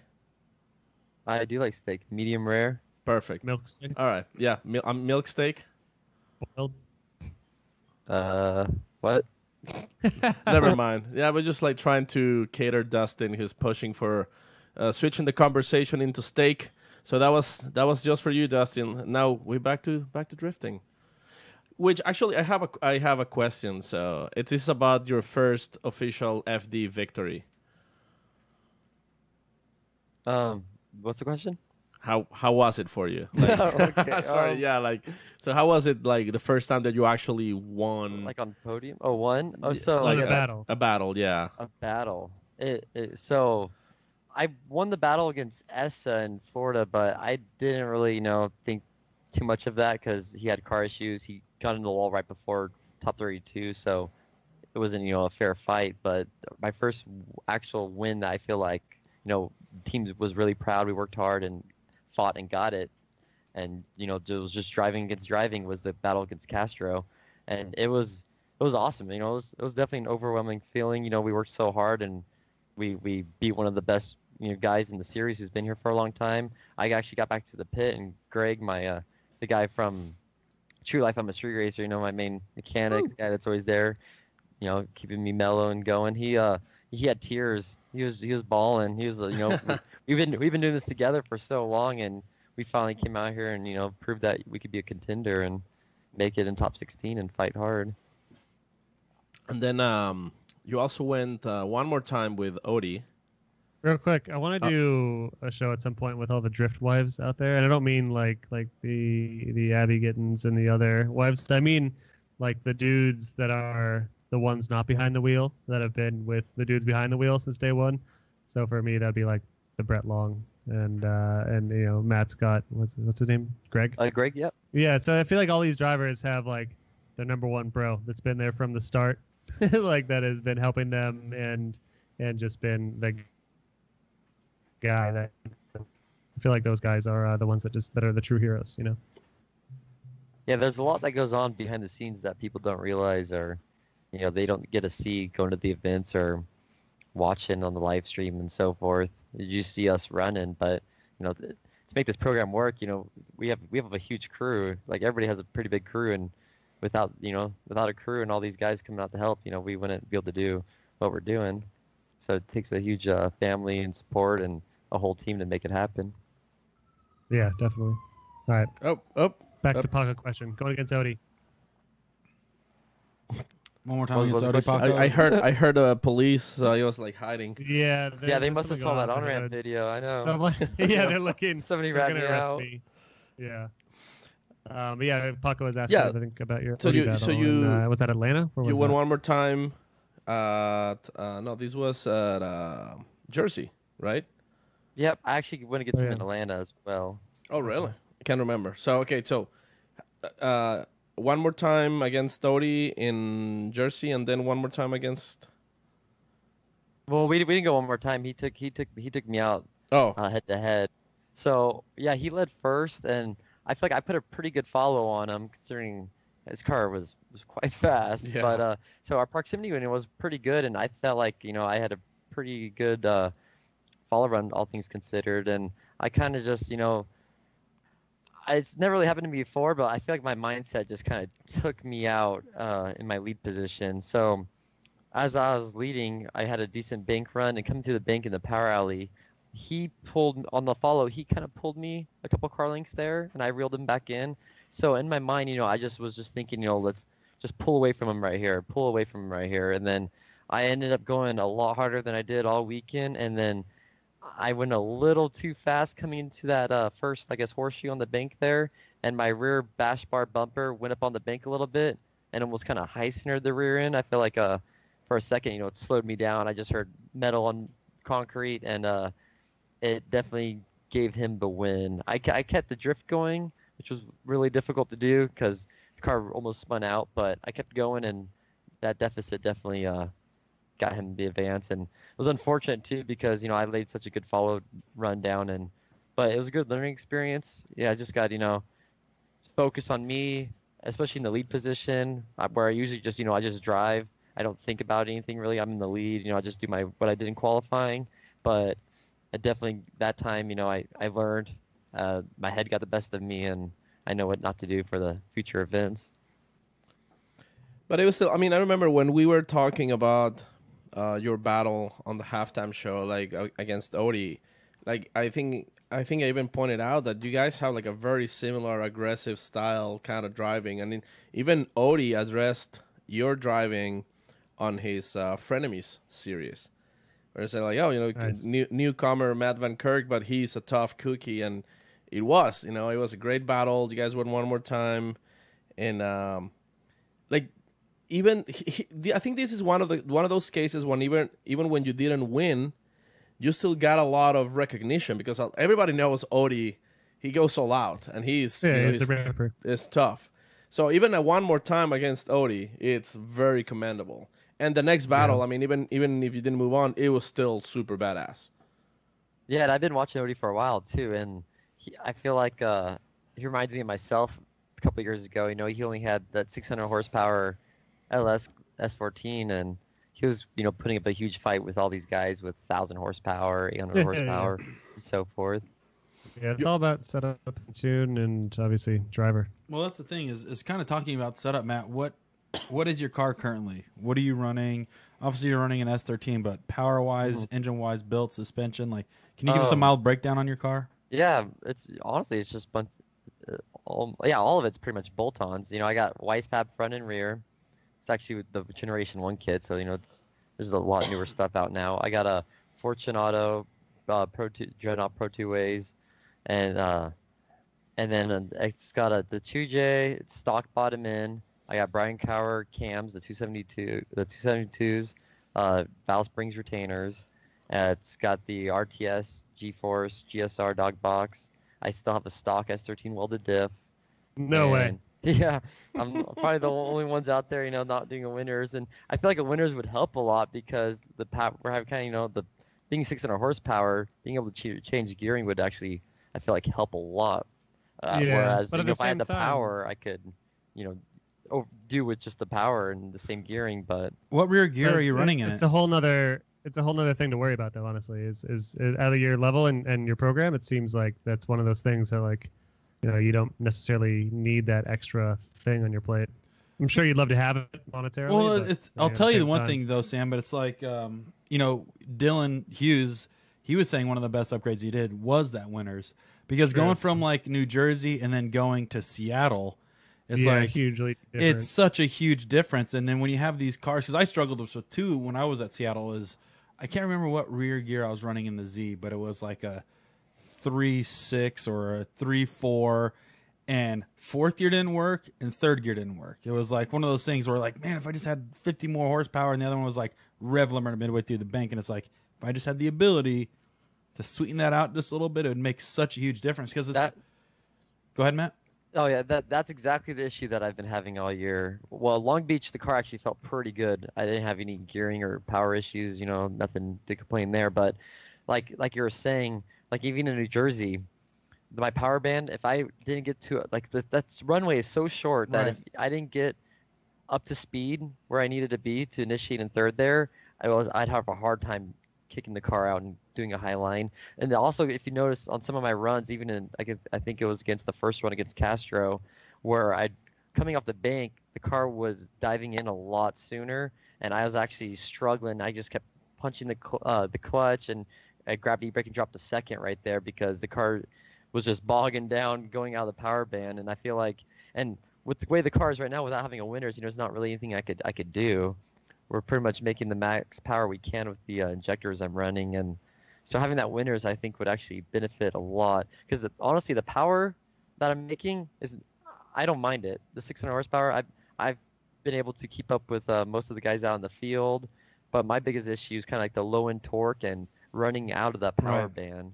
It might be easier if if I had a V8 with some good low end torque, but I'm running a 2J and I feel like having that, being able to change that gearing, I think would be really beneficial for me. Yeah, that is a big jump. And I imagine real quick. I imagine that like at a track like New Jersey, you don't see it as much, but at a track like Seattle, let's say a driver slows a lot coming off the wall and then picks up again. One of the top tier drivers, like you're not gonna be able to follow just because you won't be able to pick up nearly as fast. That now that you say that, that's actually the only thing I'm worried about Seattle, because I actually had that issue last year with some of the Pro 2 guys where coming off that bank they slow down a lot, and a lot of them had V8s and they were able to slow down and then get back into it through that power alley where I used a lot of momentum coming right there. So my lead runs I didn't have any issues, but on my follow that's the only issue I had in last year in Seattle was coming off the bank following some of the guys. So outside outside of that too is like once again kind of like, and I've ran into this situation before. It's like when you look at a quick change for an S chassis or any car in general, it's like that's a pretty gnarly investment. I would say it's almost one of the second largest investments next to actually getting a solid built engine. But it's like you got to get the diff, you got to get a couple gear stacks, you got to get new axles, you got to get a new drive shaft, and then you have to modify the subframe. And that bill could add up to $7,500 to $8,000 to do a winter's year end, and that's the thing. So even not including the diff? No, with the diff. How much does the diff cost? Probably $3,000, 35, anywhere from 2,800 to 3,500, roughly. With one gear set. With one gear set, yeah. Gear sets. Yep, with one gear set, and then even if you how much are additional gear sets for that thing? I think like $100 a pop. Yeah, the gear sets are pretty cheap. The Yeah. diff's pretty expensive though. Yeah, and that's the other thing too. But with that, Sam, you have to get axles. Like if you want to get drive shaft shop axles, you're going to be spending $1,200. Yeah, so I have drive shaft shop axles right now for my S13 diff, but say I went Winters, I'm pretty sure I'd have to get different axles. Right. Splines are different, and then then you would have to once again you can look at that Sicky subframe. Like if you want to get a well done Sicky subframe or even just a custom one from MMA Motorsports, that's another $2,800 to $3,000 roughly. No, I think it's like $1,500 for the subframe, but then you have the option for solid subframe bushings and a bunch of other little kind of add-ons that where it could add up. But yeah, it's a huge investment, but it could be super beneficial. Super beneficial. If I could do it, I would do it right now too. But so the thing is about yours, which is unique, because I think your build out of everybody's is probably the most obtainable build in Pro 1. Basic but effective. Well, it's most attainable, meaning like you can go buy an S chassis, you can go buy a 2J, you can go buy the Crowler but springs. Instead, and I'm buying a cams. freaking Eldorado. Yeah, and that's what it makes it make unattainable. Like if somebody wants to build an Osmos Corolla, not gonna happen. Even if you wanted to build Forsbergs, it's totally doable. But once again, it's like the engineering and development that's gone into that car is almost unattainable until you can get to the resources that Forsberg has. But with yours, it's everybody can have access for it, and it's off-the-counter parts. And it's funny, because last time we were talking to Ola Yeager, he was saying that all he has in his is a stock bottom head, stock head, turbo manifold, turbo, and injectors. And he runs his at 700. He went out there and he won Atlanta in that car. But it's a fairly stock 2J outside of those things. And once again, that's obtainable for most people to go out there. And it honestly is kind of inspiring if you think about it, because it's like you don't need this multi-million-dollar operation, or and that's once again I'm kind of stretching it. I'm stretching the cost, but it's like you can go out there and build something similar to this and know that you may have a fighting chance to make it in the top 16 one day, or even beyond that. Yeah. But yeah, it's cool to kind of hear that it's a fairly basic build. Yeah, I definitely don't recommend that though, because Absolutely. You're out here spending so much money, and you're not here to like just get top 16. You're here to win, and having a better vehicle would definitely be a lot more beneficial, especially if you're out here doing all that. Right, and that was the other thing too for me. Going back, it's like I knew what these guys were operating at, and even like when I was with Forsberg for that 1 year, it's like I saw how he operated, and I can see why they spend the money and they don't shortchange anything. Because if you do want to compete at that level, you need to kind of operate at that level. And the thing that I was always worried about stepping back is if I didn't have enough resource to play at that level, I'm almost feel like I'm just wasting time and money until I'm ready to make that jump. But needless to say, there's people that still can go out there and do it. You know, that's I just hope that Matt doesn't go full too hard into like a new chassis, new build, new everything next season. Because obviously you've got a good thing going right now. Right. And, you know, Well, I feel like I've seen so many people do that they go too hard into something unventured and untested and put all their efforts and time into something that they barely have driven and then end up not doing well. Well, yeah, people like the S13 too. It's a dying breed. I'm one of 2 S13s out in the field right now. Which is kind of cool in its own right. It's not. I don't want to say it's like becoming cool again, so it's never not cool, but it definitely is. It says something. It's cool to still see that car in Pro 1, and we've talked about both sides of the debate extensively on the show here of getting new cars into the sport, and maybe that 25 or 15-year rule, whatever it is, like you have to have a modern chassis should exist to some extent, but also you're one of the reasons why it shouldn't exist, because we still like to see new blood. And you know, let's say if you had to have built a new FRS or a new, I don't know, even like let's say an S15, you know, that could have been out of your budget and you might not be in Pro 1 and we might not have this good new driver in the series. So that's one of the debates against it. Well, the other problem outside of that, Sam, is we've seen plenty of people come into the sport and they blow their wad the first year and they never come back.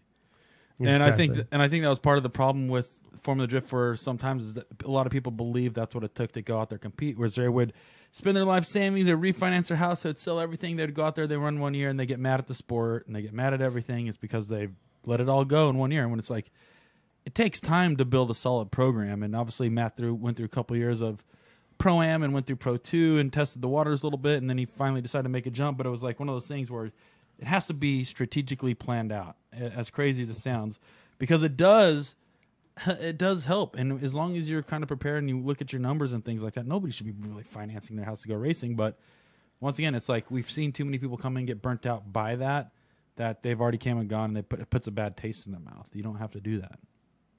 Well, I didn't refinance my house or anything. No, absolutely not. I have a little apartment, but I definitely see where you're coming from because like I'm barely getting by. You know, I'm struggling trying to make this all work. And But you'd have a sick fucking house if you weren't drifting. yeah, it'd be a lot less stressful too, I'm sure. Oh, for sure. Yeah. Do you you were kind of like asking people to help you do a livery. I remember a lot of people were doing like cool submissions. And did you ever get that sorted out? Like, are you?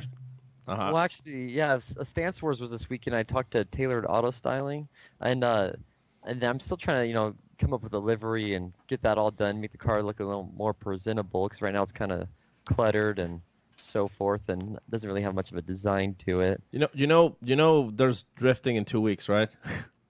2 weeks. You mean a couple days? Paco, yeah, he's got to go to practice in about 36 hours, Paco. Yeah, well, luckily this round's Seattle, so it's my backyard and where I how grew up, far? so. You said you're in Bothell, so you're like 30 minutes away. Yeah, and my car's. I grew up in Marysville. So my car's at my parents' house. I work on it in their garage, and that's in Marysville, so it's like 20 minutes away from the track. That's off to parents that let their adult professional drifters have their car stored in the garage. Yeah, well, it's not really much of a garage. It's a 2-car garage, and more than half of it's just random storage for them. And so I got this little tiny area I work on my car out of. Those are some of my favorite stories of Pro 1 right now, is that like you're going up against Osbo, who's got like one of the most well-prepped, well-designed, well-planned cars in the sports ever seen, and you have yours in your parents' garage next to a bunch of old clothes, and God knows what else is stored in there. It's cool. Yeah, I was pointing that out because I thought it was a very good idea, like coming up with a cool new livery. Because I mean, your car looks nice, but it's also kind of plain. But now that you're getting a little bit more attention, I think it will help you to have a very good looking car, better livery, especially when you're talking about financing and finding sponsors and all that. I think and maybe Corey can correct me if I'm wrong, but I think definitely having a car that looks amazing is part of one of the reasons for sponsors to get interested on drivers, especially drivers that are doing good. Well, I think Matt, how's your experience been now? Obviously, leading the points as a rookie and things like that. How's been your response from people and company and fans and drifting as a whole? How have they responded to you as far as kind of coming up through the sport? Well, a lot of the companies I have on board right now, they're all excited. They're we're working together and we're progressing and going up top as rookie of the year so far, and hopefully we could maintain that throughout the season. But it's been quite a bit of a learning experience, and that's the kind of thing what I would do with the livery. I was going to do like a kind of a blue and gray orange theme because my title sponsor is Closet Creations this year. But yeah, other than that, we've been getting some partners on board for this event. We got I don't know if you guys heard of it, but there's Northwest Takeover, which is kind of like an event like Grid Life, but it's for the Northwest. So their event's August 18th and 19th next month. Okay. It's definitely cool to check out. I don't know if you guys heard of that at all. We actually have had people. We've actually been invited out there, and we're trying to see what's the chances of us getting out there. But I know we have Grid Life coming up soon. I think it's almost that same weekend. I was just going to double check that right now, actually. But yeah, I mean, where I was going with that, like, so hopefully you'll get that car looking even better because the car looks. I always like that body kit. Like obviously I like Doof, but I'm always been a big fan of Rocket Bunny, and I think it looks cool, man. I Thank you. Definitely like to see more than just orange, the crimsicle. Yeah. Crimsicle. Yeah, there was some It cool. definitely needs some work. The body Yeah. kit's definitely seen better days. Yeah, After tapping Osbo and rear bumpers, Oh, tap tap- little walls here tap and that there. guy. If only we knew someone who made body kits. Just saying. Well, I mean that's. I don't know. Maybe you want to come to the Doof side. No, but you say Carbon Creations is your sponsor now? Yeah, well, my title sponsor is Closet Creations. Closet It's like a good I buddy thought of you said mine. Carbon Creations. Yeah, Okay, got it. they do closets and stuff. It's not like carbon Closets? creations or anything. We yeah, need a- like we need a- kind of like California closets. We need a big And so closet forth. for Corey to get in. No, we need Sam so to he come can, out of one. So he can finally come out. They I can don't arrange understand. that. Oh well. What's the joke, Corey? Sam, you need to come out of the closet already. I saw you kissing Paco, and you just need to tell everybody. Yeah, but that's called podcast kisses. Yeah, Sam doesn't kiss and tell. No, it's okay to kiss your co-host. That just means that you're very close to them. Well, it's like before every never- halftime show, never I'd be kissed worried that if you man. guys went live because right before the show, you guys have this cheek, lips, nose. Where it was yeah. But then we also do the host triple kiss before every halftime show. You know what that's like. Oh, I know You're what there. that's like, but see, the thing is, right there, I thought that was a warm-up ceremony, but then I see you hanging out with Paco, and I'm just like, oh, I'm not part of that ceremony. No, Corey, come on, man. You're the one that started the triple kiss ceremony. Why are you acting like it's not cool now? Like that's you were like, come on, guys, let's do this. And No, like, it's I a don't warm-up. I don't want a triple kiss. And you're like, Can no, if all three of us touch lips and then tongues, we'll have a better halftime show. And we're like, Corey, I don't want to do that. And then you grabbed us by the heads and you Yeah. pulled us in. I And say we did it. And then now you're acting like that wasn't your idea. I say just to make it a little less awkward, we do a 4-way at Seattle with Matt a little Vankirk. less awkward. Let's do a 4-way with Matty. Yeah, Yeah, the man, first it'd way. warm him up. He'll experience Yeah. it. And Look be- at him, he's smiling. He's Yeah, liking he'll the be Oh, idea. you guys ready. looking at me? Oh, hey. Hey. Any more questions before we do our grammars? No, I think we're down with the grounds. Done with that. Wait. Wow. Ooh, wow. Look, Corey, What? I don't know if you noticed here, but there was a lot of hold on. What's our bit that we're gonna do for Down with the Sickness? Jeez. Hold on. Was it talking about that really good run? And it was so. Yeah, but what's how really do we throw lead down. up That to, run. I'm down with that sickness. What's the other lyric from the song, Corey? I'm brain- Get up and get down with the sickness. No, but we're gonna say what's. God damn it! I'm The just other blowing that up. says, "You fucker, get up and get down." No, with he's the really sickness." close. He's really. We're gonna say the line like, "Oh, it looks like he's really close next to so and so," and like, "Yep, looks like I'm down with that sickness." What's the line? God, I'm We're done trying to with this song find a next- way to drop a disturbed lingo. Yeah. lingo. Oh yeah, they were saying, "Oh yeah, it looks like he was doing really well, but looked like his line was a little bit His disturbed." line got a little bit disturbed. Yeah, Yeah. yeah, I'm not down with that sickness. And then we're gonna be like, all right. So I got a couple points. First point: 1, something's wrong with me. 2, something's something got to give. 3, And something's got to give. again. 4, Wow. just let the bodies hit the floor. Yeah. Oh, right. It's down. It went a 2. different song.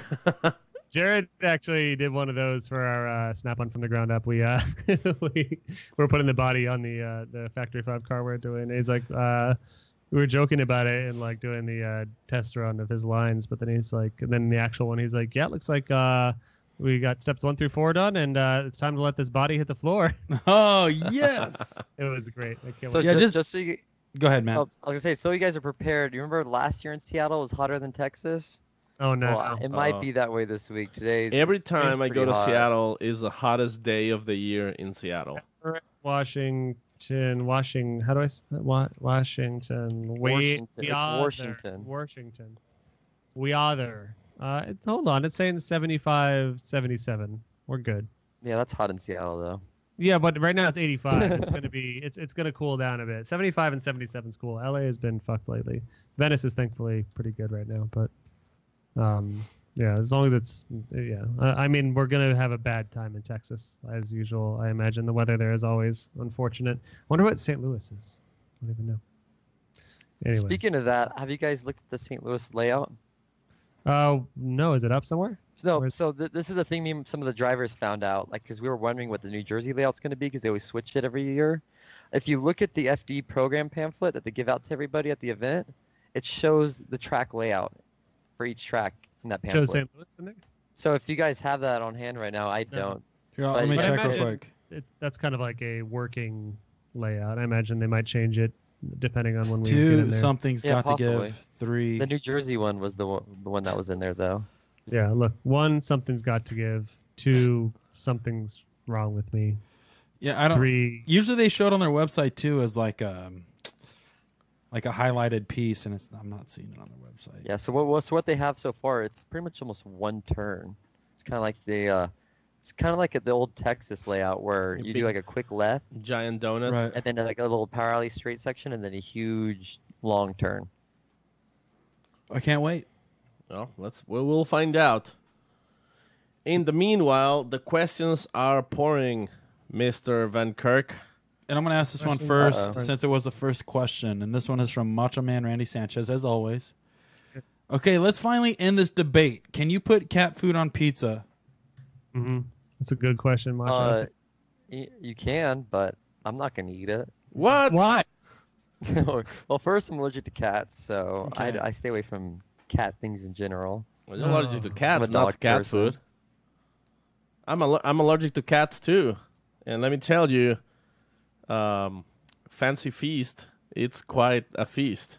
Or some catnip. Some catnip on some pizza. Mm-hmm. One time, Like oregano. my good buddy Fat Kyle in college, my roommate, and I'm gonna be the best man in his wedding later this year. He ate Alpo dog food out of the can, an entire can, while we were watching The Road Warrior, Mad Max 2. Yeah. Because Mad Max does that in the movie, and he's a sick fuck, so he did that.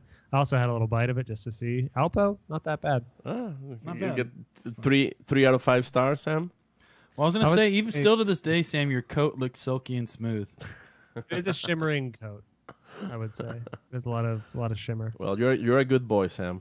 This is a good one from Alan Union. Could you have Paco do a demonstration of that infamous interview using the bass flute? Thanks. You ready, Corey? You just want me to hold it for you? No, I'm Lorette. Where'd you guys get one of those, Mike? No. Hold on. Paco's got to no. Corey's No. the red. Paco's the one. That's No, I don't want to do it. Says, could you have Paco? What? You just held it. You just have to hold it with Matt Van Kirk. So how did you do over there, Paco? It was a very good race, and we won. Yeah. No, I And- remember Matt Van Kirk put the tip of the microphone in his mouth. Oh, yeah, for that- sure. Your recollection, I accidentally put my tongue on it too. Yeah, do you remember that? Twice. you Yeah, Paco, could you? you demonstrate dirty that for us? silly boy. And then what you didn't see is he played Titanic on That it was right it. after he got off the phone. Did you play Titanic on Lorette's microphone? My heart will go on. Yeah. Here's one for you. This is Bananas R Us. Since you held Lorette Nichols' hand Are you guys dating now? Asking for a jealous friend. And Paco might be jealous about this too. Yeah, what the fuck, bro? I would say things are getting pretty serious, but until she lets go, I don't think it could take it to the next level. That's true. How does your girlfriend that's been in the background of the show and has commented a nice heart into the chat feel about this statement? Matt? Oh, I didn't know she was watching. I think I might Fucking be in doll. trouble. I think I might be in trouble after this. Oh, Sam is an expert of having his girlfriend walking in the back while Yeah. we're podcasting, and we see that you have the same kind of background going on. So we saw her Mine walk. usually comes home drunk and then tries to whisper in my ear with her booze breath. Sam, give me more cat food. I'm hungry. Oh, we've funny quick aside. We have a possum that keeps on visiting What? our house every night and on the front porch. Disgusting. And Stephanie's been feeding him cat food. Oh my God. You know what else? What else do you feed possums? And each night she keeps on moving the cat food like one step closer to the edge, and then And I'm it's about to break. break. Honestly. Yeah. Oh God. Damn Wow. It, Sam. Okay. Well, it's very good. There's a question from Frankie from Dallas. Let's see. He's asked. Oh, it's gone. You say, how does Vankirk did an ad for Fanatec a while back and saying how he can set up his simulator for Assetto Corsa to react like his real drift car. Can he go into a few details on how it's helped or not helped, pros and cons, basically? Sounds like a question from Paco. Well, How that's does actually a really Vankirk? good. How That's does actually a really good Vankirk do that? question. That's kind of a long Because question. we actually did that with my buddy Craig for New Jersey because I was going to that event. I was worried about the gearing, like I talked about earlier with the bank and everything. Because in Orlando, it's like a 3/8 track, so it's a lot bigger. And then with being New Jersey, it's a very small track. Like the bank is very, very tiny. So I was kind of worried that third gear, I wouldn't be in the power band, so I might have to be second. But at that point, I was worried about bouncing limiter, running out of gearing. So we actually got the car. We have a 1-to-1 scale track that Virtual Drift Championship uses in the game. And we put the car on there, and we both went on there and drove it. And I think that helped a lot going into New Jersey. Sure, it's not like 100% exact, but the gearing and the track's 1-to-1 scale, the car didn't at the time have the same amount of grip as I do. So it's, it wasn't dead on, but the fact that we were able to do that definitely helped, and I knew which gearing to be in and where I needed to downshift and so forth throughout the track. And then come Thursday, first practice session, I tried it like I did in the game, and the gearing felt exactly how it did in Assetto Corsa. Damn. You bring your simulator with you to every round? Yeah, we did the previous year. This year we didn't because we kind of ran out of the room in my trailer. Okay. I only have a 24-foot trailer, so doing a Pro 1 program across the country, you run out of space really quick. But we plan on having it the next I guess 4 rounds, and then including here in Seattle. So Yeah, I get definitely come try it out in Seattle. get I'll that be here. Fanatec money. This is a question from Tori Jelinek. Will you set up your car differently due to the front stretch at Evergreen being paved this offseason, which is information to me. I didn't know that. Has Evergreen changed? Evergreen has changed a little bit. So they paved the straightaway in front of the grandstands, and as well as like the 3/8 track, which we don't really go on. So that's paved. So especially when they first got it done, it was a lot grippy. You could tell the difference, rain, dry, the transition from like the power alley. Mhm. So with the FD Seattle track, coming off the bank into power alley is going to be paved with new pavement, and then it'll quickly switch to the old pavement. Interesting. And as you wrap around power alley to that last turn to the right, that little flick, halfway through that transition, it's going to be old pavement to new pavement. Man, I wonder if this is gonna fuck with people. Yeah, so I'm definitely just going to keep my setup the same, but being like driving my girlfriend's car, for example, being underpowered, it definitely played a toll on her car. Whereas before we used to be able to do the whole track, and then coming to that last little hairpin, because Evergreen, other than FD, we always do the old layout where you have to get up close to that wall and has that sharp hairpin. I definitely had troubles with her car trying to maintain a drift through there with the new grip levels from that new pavement. Yeah, so a high-powered, high-grip car hopefully shouldn't have problems. But yeah, I wonder if I it's don't think still it's much of gonna. a problem, but I wonder if it's still gonna play, just having that rapid change, especially coming out of the bank. Yeah, people are, I'm sure, are definitely going to feel it coming off the bank, especially when they're off throttle, going from Which like is- fourth to third. Yeah, which is for the best that there's grip coming off, but I wonder if that's going to screw people up until they learn it. I guess we will see. I have Right. another, more than a question, and I'm gonna connect with something that we actually experienced. Alan Kyle asking, I remember screaming to myself, "Grab the fucking microphone," because that was last round when we were up at the judges booth and you were being interviewed, and you're being all professional now. Like, you're not grabbing the microphone and you're just like, hands in your waist. And all the judges, Ryan Sage, Jared, everybody is just like looking at the screen, and everybody's like, "Oh my God, he's gonna do it. Oh yeah. Oh my God, he's gonna grab the microphone." And just like the interview keeps going, and everybody's like, "Nah, he's not gonna do it. No, he's gonna." And then so like just like the tension starts building up, and at the very end of the interview, just like go for it, grab it, and everybody just like applause in the announcer's booth. it was the most hilarious thing, because like even it's crazy that even like like the people who's organizing the event, they just embrace that. And I mean, obviously everybody watching was probably thinking the exact same thing.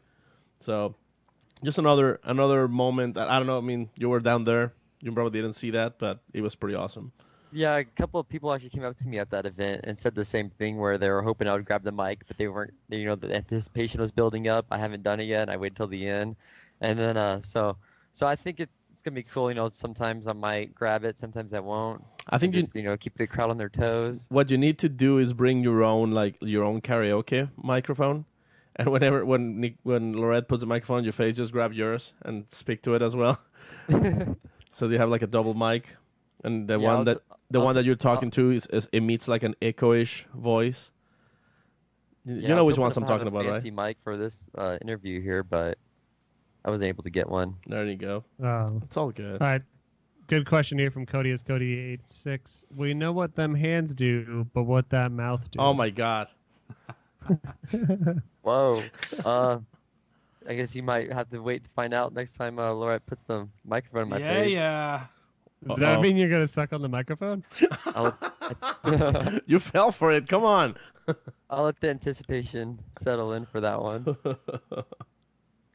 Well, after I saw you and Corey over there, I kind of got some ideas.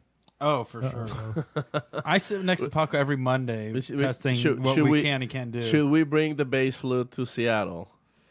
I mean, I don't want TSA to take it. That's the only problem. Like, bringing it to TSA is gonna be proven. They love it. It's gonna be proved. I mean, I know we have the bass flute, case casket, which I've been asked at TSA, what is that? And it was like, oh, it's a bass flute. It's a mini guitar. So, no, a lady says, is that like a mini guitar? And it's like, no, it's a bass flute. And she's like, oh. Yeah, she loves it. You guys have your own case for it? Yeah. Oh, yeah. Yeah. Well, It's handmade it's by Looks like a rare fancy one. elephant almost- skin. Refill on one of I think it'll those. fit there perfectly. Yeah, it's a handmade Gorilla skin. Yeah, but also Paco got lost his TSA pre-check last time he went through because everyone got so excited when he pulled the bass flute out at the security. It caused a lot of a ruckus. People were fainting. Yeah, the problem is like when they ask me like, okay, if that's really a flute, play us a song. Yeah. The And the serenade. only way to play the And then he the only played way to Hot play Cross the bass Buns flute back get to it back. deep. Did you actually end up playing it? Yeah. Yeah, he did. I want to see. I'm sure everybody else does that's viewing this. Well, the problem is also he Cross owes a lot of buns. child support now because whenever you play it, all women in the vicinity get pregnant. Yeah. Yeah. It's The Is that Paco- including Corey? I'm already knocked yeah, up. Corey's not a lady. I've been knocked up for 3 years straight. Haven't gave birth yet. Here's a question for you. Let me pull it back up for you because this is from Beam Me Up Scotty 994. How are you compensating Nerd. for the lack of power, and how do you keep up and hit the line? I don't know. Well, as I described before, like the power level, I kind of actually like where it is. Of course, I'd want like 750, 800. I think that's kind of a sweet spot. But where I'm at, the main issue I'm having is the lower end torque and not being able to change my gearing. Where like how Corey described, like coming off the bank, for example, sometimes I get out of the power band and it's really hard to get back into it. I also had that issue in Atlanta going against Odie. So coming up through the horseshoe, going to that tight hairpin, I went from third to second gear, and I actually had to kick the clutch probably 4 to 5 times to try to not to straighten it. You'll see my car kind of straighten up, and luckily I was able to kick it back out before it completely straightened, and that threw off my line a little bit. So as we transitioned back, I just got lost in a smoke screen. So it's definitely tough. It's a good learning experience, especially tandeming with these guys. It's not like tandeming with Pro 2 or Pro-Am guys where, you could be close to them, let off in transitions, and just still be there on their door or surge in. With like Castro, like going through like the little power alley section in New Jersey, I pretty much just stayed floored with it, and then I was able to stick with them. But if I let off, I would just lose a car length or 2 car lengths with some of these cars. So really got to stay committed and trust the other driver and just go for it when it's a competition. Nice. Anything else, boys, before we send this guy back to space? Nah, good. All right, Matt. Well, that means Matt, where do people find you on the internet? Oh, but actually, I do have a question before you go there, because we were talking about this before we started the show, but I had that question about your energy drink, the Popeye energy drink. I was wondering if Papaya. I've been drinking it throughout the show here. Yeah, are you fully torqued right now? Fully, I drink half of it. It's pretty torqued. Probably Pretty more torqued, torqued than my 2J. more torque than normal right now. More torque than a 2J. Well, that should be their slogan. There you go, Popeyes. Yeah, but yeah, it's a great energy drink. It's they're coming out on the market, and it's kind of like a healthy alternative. It's not like a Red Bull Rockstar where you look at the ingredients. Whoa, and there's all whoa! these chemicals. No bashing on No, I'm not brands, bashing. bro. I'm just saying the ingredients are different. I like Red Bull. Nothing tastes like a Red Bull, a Rockstar. I might bash on maybe Monster a little bit. I don't really like how sweet they are. Yeah, but because it's green. But yeah, with this, what they're trying to do is do like a healthy alternative where it's all natural caffeine. There's none of those chemicals that you look at and you're like, what is that? And they taste pretty good. They got the apple one has apple juice, orange one has orange juice in it, and they've been helping me out this season, and I've been helping them grow. And my buddy Jesse helps them out, and it's been getting them some new stores and so forth. But they're in a lot of 7-Elevens here in the Seattle area. Nice. And I'll have quite a few in Seattle. If you guys want to come try some. Yeah, absolutely, man. That's flavor. the thing is, we appreciate unique people and unique companies stepping up and getting themselves involved with a program like yours because it really does helps everybody out. And yeah, definitely give them a shout, give them a try. I'm naturally torqued. Since I'm worried about getting any more torqued. Since it doesn't have any chemicals, does it have dihydrogen monoxide? That's what you when you hook a hose up to your exhaust pipe, right? And you start breathing it before you go to bed. That's actually water. It's got spinach. You can't have a Popeye something slogan with a Popeye and not have spinach in it. But yeah, so the ingredients on this one is let's see, sparkling water, citric acid, natural flavor, spinach leaf extract, and then the caffeine blend. So it does have spinach leaf extract. That's interesting. I'll definitely cheers a Popeye with you at Seattle for sure. Awesome. We'll see how torqued I get. If I don't get as torqued as a 2J, I'm gonna say it. Don't say it. Okay, well I won't. That's pretty All cool, right, man. Matt, where do we find you on the socials? So Facebook, Instagram, YouTube, it's all Matt Vankirk 18.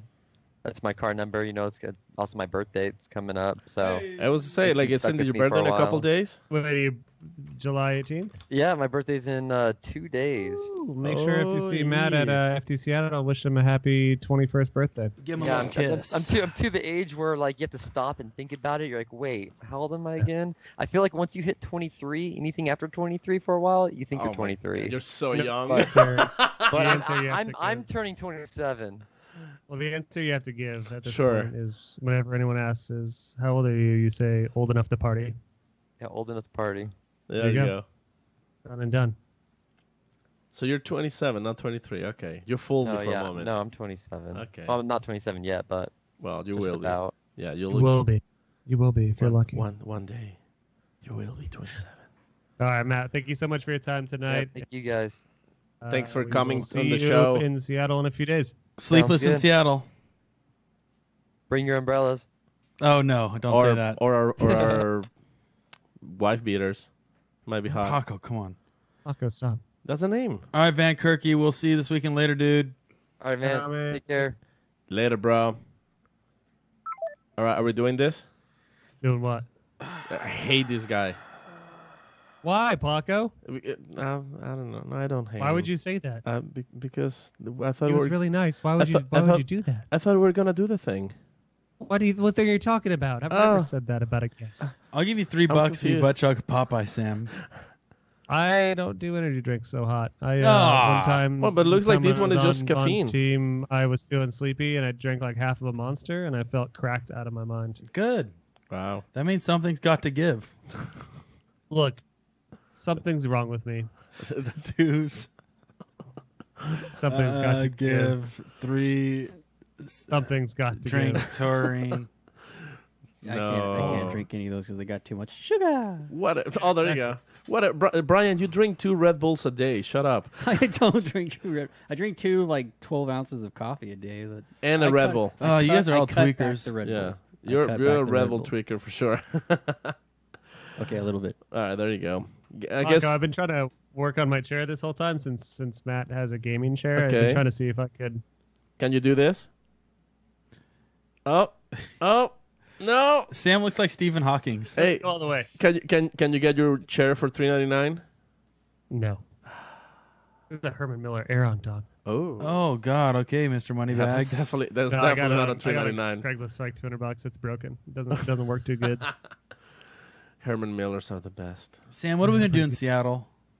What are we gonna do? Yeah.